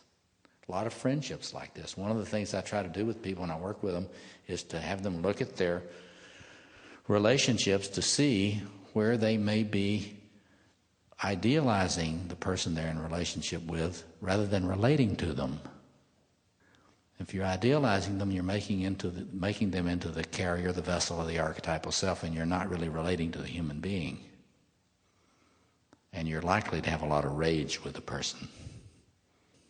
Does that make sense to you? You see that? Now, Edinger, in his work, which I think is a wonderful exposition of Jung's classical point of view, especially the Ego and Archetype book, and all of his vast corpus in which he looked at all these different traditions, and especially his last book, The Archetype of the Apocalypse, he's talking about the struggle of human beings to get conscious of the presence of the archetypal self and form the ego self-axis, by which that simply means, if you're forming your ego self-axis, that just means that you have gotten conscious that there is an archetypal self, not just as a concept, but if you have developed the archetypal self-axis, it means you practice the presence of the archetypal self. You try to practice it at all times. My friend John Giannini would say, you develop a synchronistic attitude. You try to live as if your ego is not the center. It's easy to say, hard to do. So in any case, Edinger gave this image of the round, the great round. You start out in that primal merger with the archetypal self, where the ego doesn't know the difference between itself and the archetypal self. As you get out into the world, you run into the fact that not everybody sees you as God. Some people do, and that's not all it's cracked up to be, right? Because if they see you as God, they want to control you. Kohut wrote wonderful treatments of that. If I idealize you, you have to do what I want, or I hate you. So you run into reality that not everybody worships you. Then you undergo a kind of a traumatic beginning of your separation from the archetypal self. And you're not as flush with archetypal energies then. You may get depressed. And so you get more and more deflated. And you can get more and more deflated to the point that you kill yourself, which is in effect a ritual phenomenon in which you get sacrificed. You don't know it, but you're sacrificing to the great dragon, but you don't know it. But if you get conscious about how arrogant you've been, and you undergo a metanoia, as Edinger says, a change of heart, and you realize how arrogant you've been, and you develop a sacrificial attitude toward the archetypal self, that is to say, you reconnect with a sense of the presence of the archetypal self, but you're not as arrogant as you were. And what happens, Edinger says, is that the golden energies begin to flow again. You reconnect with them. And your deflation then begins to be remedied by the flow of the beneficial relationship to the great powers. Follow that? There's the sacrificial dynamic. You take a sacrificial attitude, the flow resumes. You start to get the energy you need again. And lo and behold, Edinger says, you start getting inflated again. See the dam. It's there are these therapists that have a fantasy. My Freudian friends and my Adlerian friends and a lot of other folks in different schools of thought, they got a fantasy that if you get a really good therapist, then you will kind of get rid of that superiority complex. Or you will get your grandiose energies will be analyzed, and you will form an ego, strong ego, and you will be able to tolerate ambiguity and blah, blah, blah, and you'll get to where that your grandiose energies are not a problem anymore. Oh, yeah. I always think that's so amusing, as I've told many of you before, because anytime you're around a bunch of therapists, you can tell that they haven't completely gotten rid of all their grandiose energies, especially at meetings of therapists. So in any case, Jung and Edinger had a sense, no. You don't analyze this away. It's always with you. And here's where that sacrificial process thing comes up. You don't get conscious and all the higher powers go away. They're not discovered to be just a part of your personal unconscious.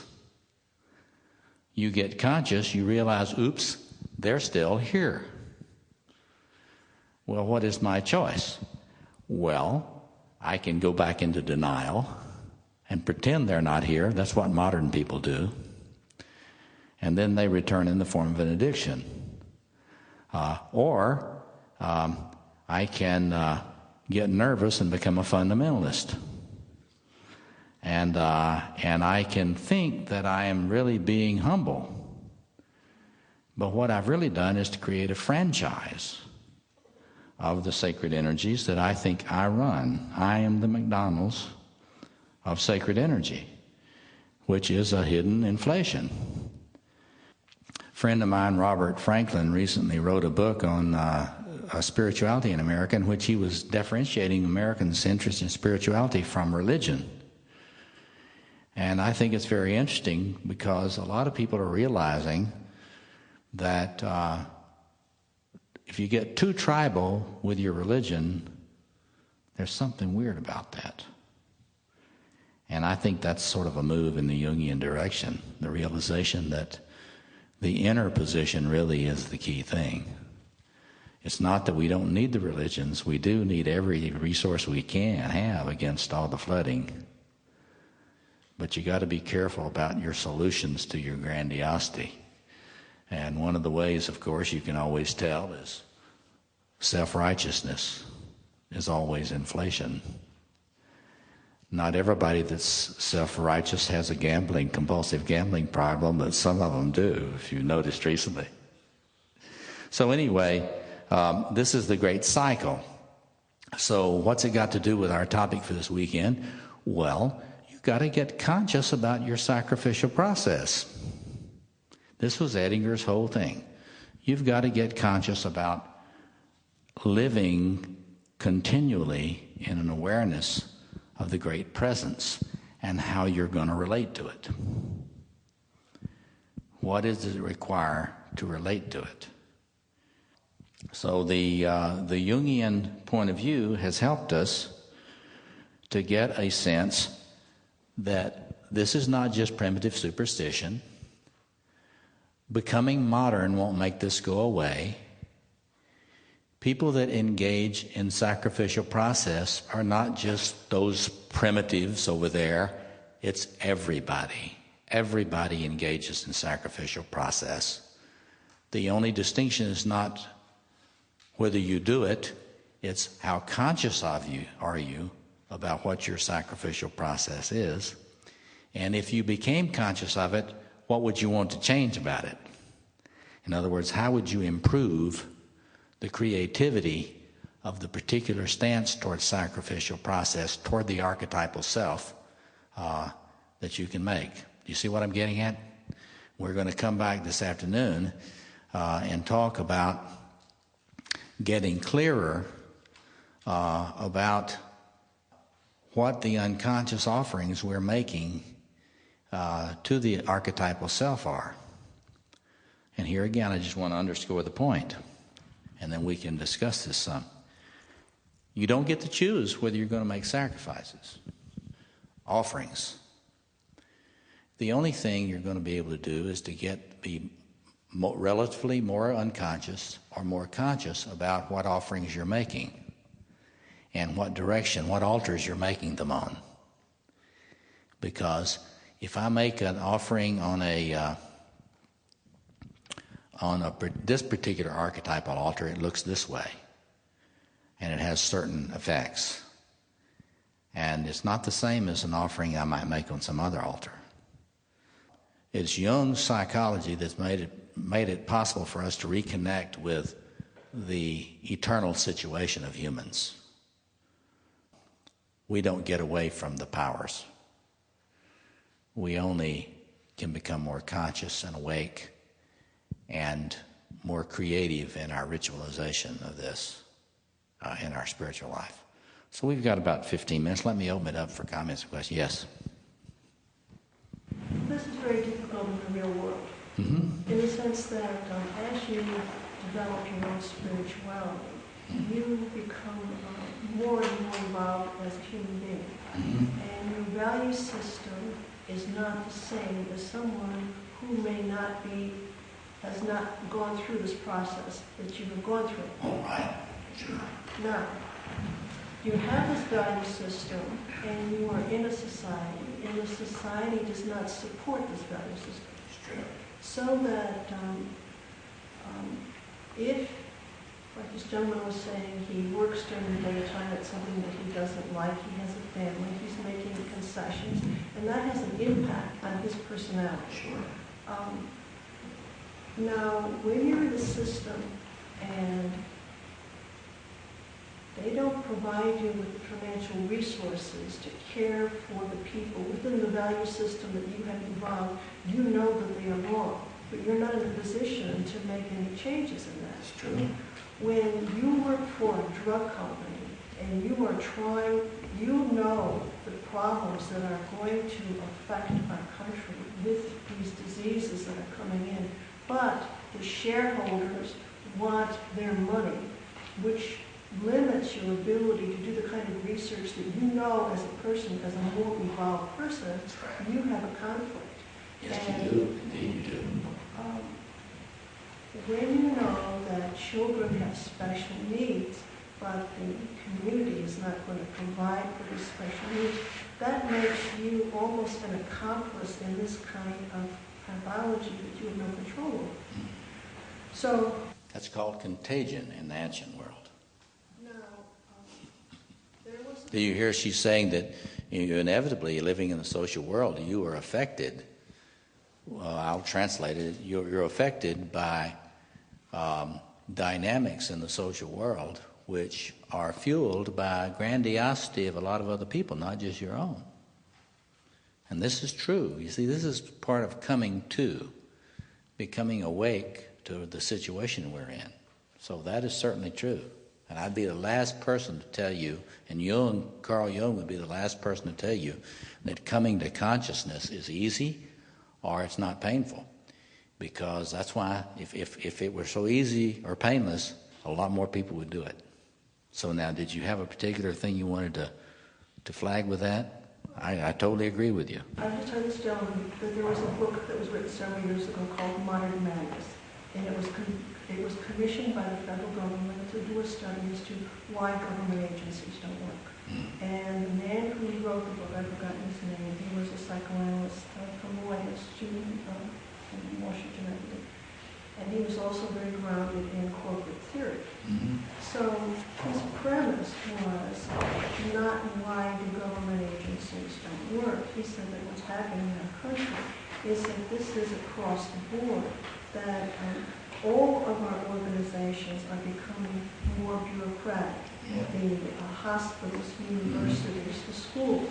And he said that with this bureaucracy, there is a hierarchy. And the people... Now, how does this really interface with what we're talking about here? I think that there are a lot of dimensions there, but can you just put it in the form of a question? He's saying that as you go up, you are shaped. And you are shaped within a sadomasochistic system. That's right. The people who choose not to go up, to become part of this kind of structure, they are the ones who are at the bottom trying to work out their spirituality. They may be scapegoated. This is true. And as a result, it said that because they are caught with a conflict of values, they develop addictions. Self-medication, a lot of us self-medicate in order to deal with these ambiguities and these conflicts we're in, moral ambiguities, the spiritual ambiguities, there's no doubt about that.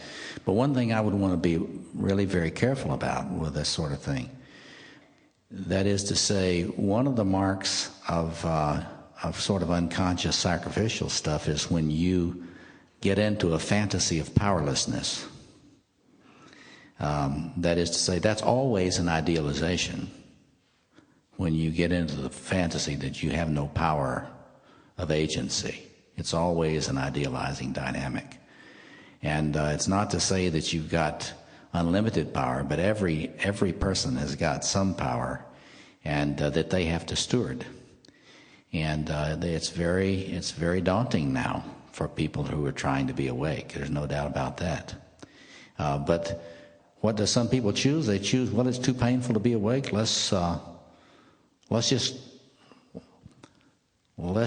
get drunk and get in denial.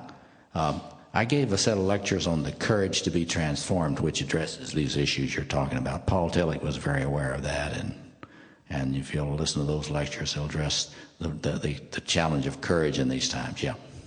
Before the break, you spoke of an ominous monster that's in Western civilization. Yes. I want to know I'd like to know, if I could, some more of its anatomy. You mentioned that we're in the 30s, analogous to the Holocaust, and analogous to the Nazi Germany. Yeah, it's the growing. There are many, many different scholars from different places, different points of view that are pointing to the increasing. If you look at Christopher Lash's book he wrote right before he died, that was published, that was published right at the end, called "The Culture of Narcissism: The Revolt of the Elites." And there are a number of others from different people. It's just saying that the capacity for what psychoanalysts call generativity in our culture, there's a continuum that goes between narcissistic self-preoccupation and generative care. And in order to have a civilization, you have to have people that step up and try to take care of the institutions and try to stand against the dysfunctional energies in an organization or in a family or in a culture. And the problem I've addressed in my book on the archetype of initiation, that one of the main factors in this is the decline of people stepping up as elders. Our fantasy of aging in this country, in this culture, where if you get 55, you're supposed to go to get away from anything. You've worked and now you should get away. When in most cultures, the human wisdom has been that when you get 55, now you're ready to try to help. So anyway, the big monster is simply the growing, unregulated, grandiose energies that express themselves in the tidal wave of narcissism. And so the real question now is whether or not we can cultivate a kind of spiritual and psychological maturity, in which people increasingly, rather than just getting into their doomsday fantasy, their resignation fantasy. The biggest, most scary thing right now is all the resignation fantasies. That the horse is out of the barn. There's nothing we can do. And that's where the fundamentalists go. Well, they want to see it all. They want to pull the chain, see it all flush so the new world can come. And that's probably the most dangerous fantasy that's out here now. People getting resigned, people feeling powerless. Somehow we've got to stoke the fire a little bit. And, yeah. Oh, yeah. Oh, sure. Oh, sure. It's on all. That is, fundamentalism is essentially a retreat into a kind of an alienated, fearful rigidity that is resigned to the Holocaust. That there's going to be a big conflagration, and then we'll have the new world, the brave new world that'll come out of it. But boy, that's, in my view, that's a recipe for disaster, and it's really growing. Edinger's book, The Archetype of the Apocalypse, addresses that. A lot of these spiritual gurus have fed that. The fantasy, the horse is out of the barn now, everything's going to come to an end, we're going to have the nuclear holocaust, and then we'll begin again. There's that fantasy. That's an archetypal fantasy, and one we shouldn't be supporting, because that is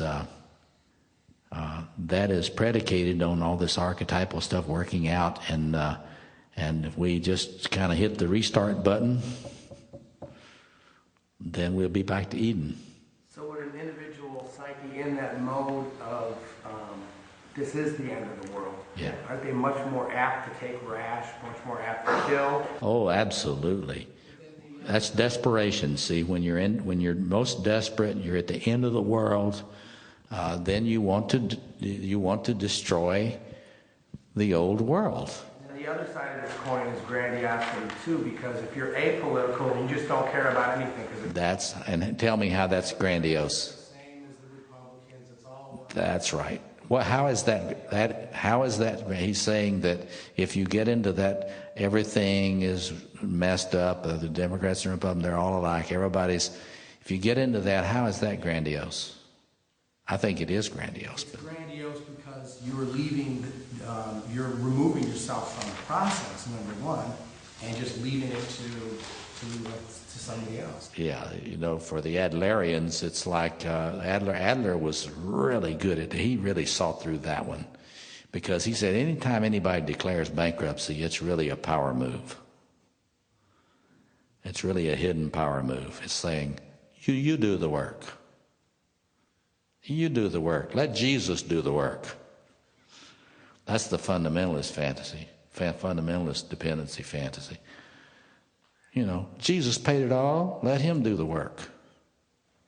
We're not going to bother with this or that or the other. But that's a harder one to see. You've got to really be able to see the inflation in the depression, the inflation in the resignation, to be able to see that. But the key is there's no generativity in that. There's no care. You don't. Dragon's going to kill. It's not going to do your dishes and do your laundry. I think that's why the Buddhists, some of these really mature Buddhists, they say chop wood, carry water. You know, if you're really in your Buddha nature, chop wood and carry water. That is to say, if you're really in your Buddha nature, you know, you don't get out of chores. And so that's a good point. Yeah, you were going to say something. I just need a little help with the fundamental terms about grandiosity and inflation. You're laying a lot of, blame's not the right word, a lot of responsibility on those doorsteps in our inner work. And I just need a little help with what you're meaning that and its origins. I assume you mean it's coming from identification with this primal generator within, right? When you lose the differentiation between yourself and this solar power inside you, and you either, I talk about this in the Facing the Dragon book, you will either identify with that, in which you'll be a really arrogant individual and ego, and you'll function as if you are the center, or you will project that. You won't work it through, you won't get conscious of it, you'll simply project that on your wife or your boss or your guru or whatever, and that way you absolve yourself of any conscious responsibility for becoming conscious and stewarding that energy. And so that is the key thing about a Jungian point of view. That is that solar energy is in you, and it's not going away, and it's not going to be analyzed away. You can't medicate it away. It's there, and the challenge of individuation is getting conscious about it and coming to what Edinger calls the ego-self axis, that is consciously relating to it in as creative and responsible a way as possible. So you're absolutely right. I do put a lot of weight on that. I emphasize that in terms of practical concerns more than probably anyone else has. But I really believe it. I believe that getting conscious about these dragon energies in your personality and relating to them constantly, there's nothing in the world more important to you than that. Yeah, right here. I have two questions, one of which I'm really kind of like foggy about. Okay. And I'm in particular have in mind a client, 4-year-old male, going through divorce, lost his job, extremely suicidal, and obviously deflated. And you're telling me, no, he's really inflated. I don't get that. Well, you got to go back to the round. Say when someone feels alienated, the ego becomes consciously alienated from the sense of the presence of the archetypal self. The ego is not aware that it's participating in any great energies. What you've got to get clear about is the archetypal self is not going anywhere. It is very powerful in the psyche. And when the ego becomes that, when you become that deflated and feel that terrible about yourself, the proximity of the great self is right there, and it is experienced then. Here's where Freud had it. The punitive superego then is the form it takes, and it will assault the little ego in a very vicious and sadistic way. And so when the person is suicidal, they are experiencing an assault of the presence of the great self. When you're unaware of it and you're not on good, respectful terms with the great self, it will often attack you. And a lot of, we therapists talk about really negative self-talk. And one of the things as a therapist you need to do is to get people to monitor the toxic self-talk they do to themselves. Write down the negative thoughts they say about themselves. What I'm suggesting to you, if you take this Jungian point of view seriously, a lot of that negative so-called self-talk is really self-talk. It's archetypal self-talk. It's not really coming from the ego. The ego doesn't understand that voice is coming off of the adversarial presence of the great self, which the ego feels consciously. I'm little. But it's being attacked. In Adlerian terms, I'd say the ego consciousness is being attacked by the superiority complex. You see that a lot with people. The only thing I'm saying is don't get into the fantasy that archetypal self is going anywhere. People will say, God's not here anymore. He's gone or she's gone. Well, the Jungian understanding, that presence never goes anywhere. That presence is closer to you than anything else. But if you are turning a cold, disrespectful eye to it, whether you know it or not, Jung and Edinger and most of these classical people will say, it will become an adversary. It will start attacking you. And that's what I think Freud saw. When Freud talked about that punitive superego that's trying to kill you, trying to make you feel like you're just dirt. You shouldn't, the world is a cesspool when you're in it. You should get out of it and make the world a better place. That's not coming from the human part. That's coming from that adversarial expression of the great self. Do you see what I'm talking about? I mean, you don't have to agree with it but that is a Jungian, that's a classical frame on that. Classical Jungian. Yeah, Gary. Well, I'm just to kind of go with what this gentleman had said. There is this sense of inflation, colonization of archetypal energies that can present itself in this kind of inflated narcissistic. Oh, yeah. And at the same time, to distinguish between deflation and inflation is hard. I'm struggling with it too, because it seems like what you just said is that even though the ego feels the suicidal... It feels deflated. Yeah, it's really an inflation. It's really an inflation. So they're colonized, they're filled with and possessed. Yeah, it's really an inflation. It's very important to get that. And Adler saw this. He saw this very clearly. If you're in an inferiority complex, you're being dominated by your superiority complex. You don't know it. And for an Adlerian therapist, the Adlerian therapist's task is to get the person aware of those superiority claims that they're not aware of. And until such time as the person can get clear that they're in an unconscious superiority claim, they're not going to get better. So, I mean, it sounds cruel, but I tell you, we're not saying the person knows it. We're saying that it is unconscious, but the archetypal self, the great self, has not gone away. And Jung and Edinger made this very clear point. If you're not aware of its presence, you're going to generate a negative response on its part. Now, stay with that thought a minute. That means if you're not trying to live a synchronistic life, trying to cultivate, as Edinger says, an ego archetype axis, even if you believe in the archetype, even if you're a good Jungian, you believe in the archetypal self, but you're living your days and you're not aware of the presence of the archetypal self. It doesn't matter what you believe about the archetypal self in that sense.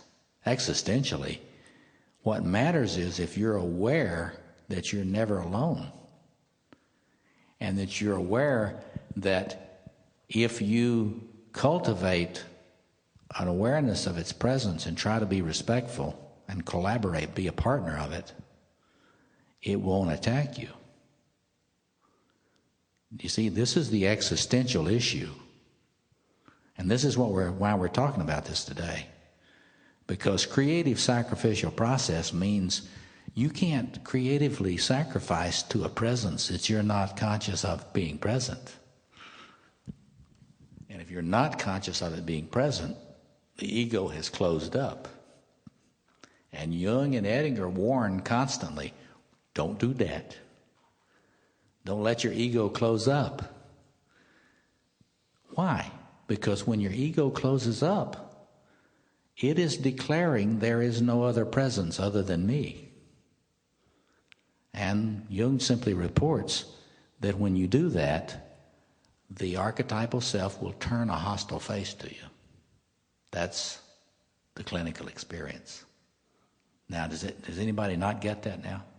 You don't have to agree with it, but I mean that's where the classical tradition is. Yes, Fred. Sort of like not recognizing that you have responsibility for your own life and actions.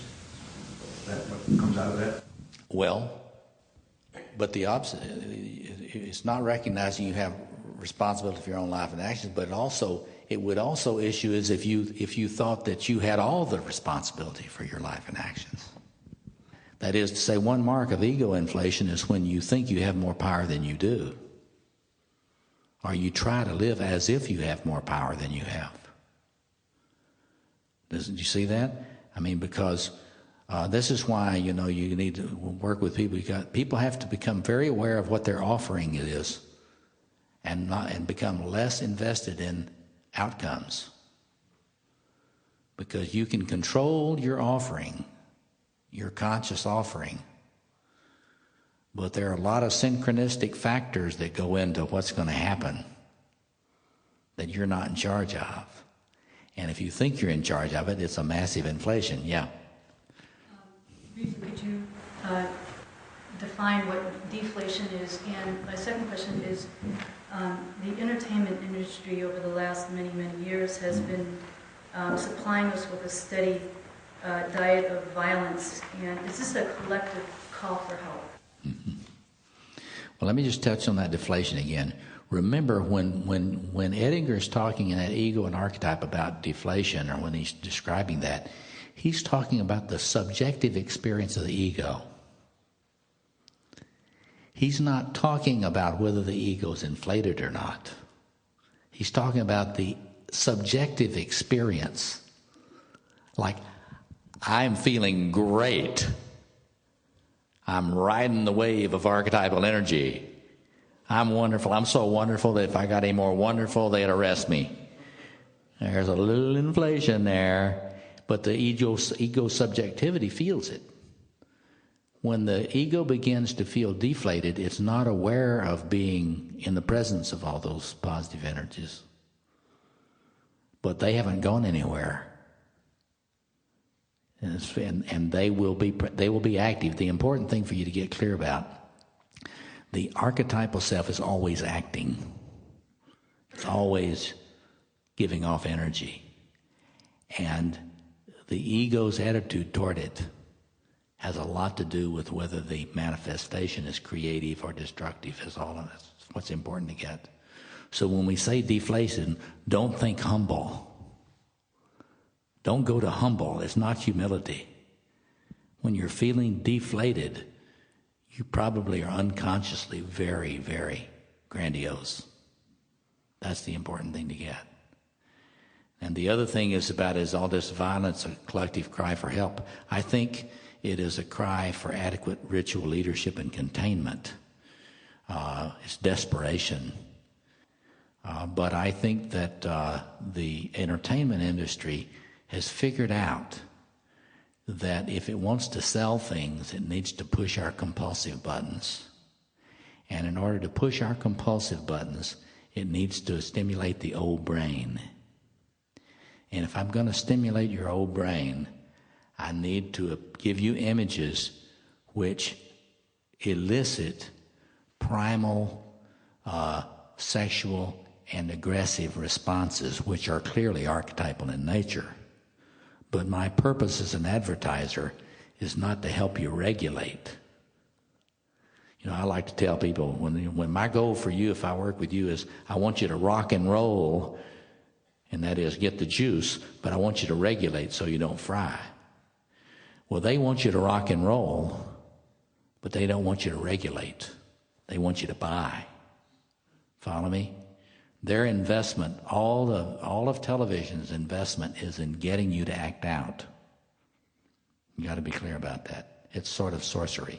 One more comment and then let's go have lunch. So, sacrifice consciously acknowledges this autonomous, awesome aspect in the psyche. Yes. And forms relationship to it. As consciously as possible, yes. Can you talk a little bit about what you mean by reconnection? Well, see, the reconnection that Edinger's talking about there, he's just talking about the fact that the juice starts flowing again. The ego's subjectivity, once it gets a sense that it's not one with the archetypal self, the juice will often begin to flow again. And so that the reconnection he's talking about there is in terms of the flow. And you think about what we said about sacrifice. Sacrifice is always, you want to try to get the flow going between you and the powers. The issue is not, are the powers there? The powers are always there. In sacrificial process, you're trying to figure out what to do to get the flow reestablished. And that, the reconnection, or that part would be the flow gets reestablished. But what I like to push in contradistinction to what Edinger pushed, my personal emphasis is on regulation. Because Edinger just said, well, you're going to get inflated, then you're going to deflate, and then you're going to reconnect, then you're going to get inflated. Well, that's true in a sense, but I want to flatten out the wave.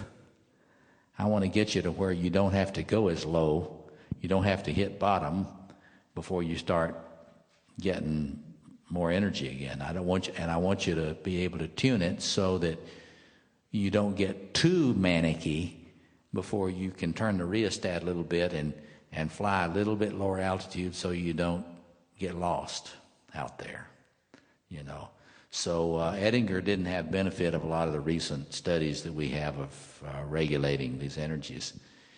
But I think you get the drift. You got it right. And when we come back this afternoon, we'll talk more about the plumbing of being conscious about that. And then tomorrow, we will focus on this alchemical image of really trying to practice that conscious sacrificial attitude. So as you have lunch over lunchtime, you might want to just think about, if you're making unconscious offerings, where do you think they're going? Because different people have them going in different directions. You just want to think about, where do you give your power away? Who do you give your power away to? Because those are unconscious ritualizations, which are actually offerings. And they may be offering to X, Y, or Z, not because those X, Y, or Z deserves that offering, but because you have some kind of an idealization going on with that person. And so you're involved in a sacrificial exchange process with them without knowing it. John earlier mentioned codependency. Well, that's an unconscious sacrificial exchange fantasy. So let's have a lunch and we will start back.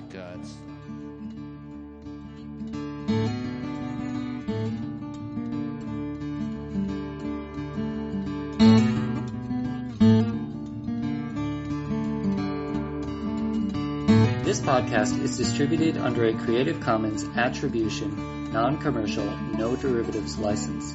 Share it all you like as long as you maintain the attribution to the speaker, but please do not change it or sell it. If you like this episode, tell your friends about us or leave us a review on iTunes. For more information about classes, training programs, videos, audio, this podcast, or to find a Jungian analyst near you, visit our website, www.jungchicago.org. Thank you to our 2020 donors who gave at the contributing member level and above: Barbara Anand, Usha and Ashok Beatty, Jackie Cabe Bryan, Eric Cooper and Judith Cooper, Kevin Davis, George J. Didier, Mary Doherty, James Fidelibus, John Korolewski, Marty Manning, Diane Sherwood, Deborah P. Stutzman, Deborah Tobin, Alexander Wayne and Lynn Kopp, Gerald Weiner, Karen West and James Taylor, and Ellen Young. If you would like to join our generous community of supporters, just go to jungchicago.org/give.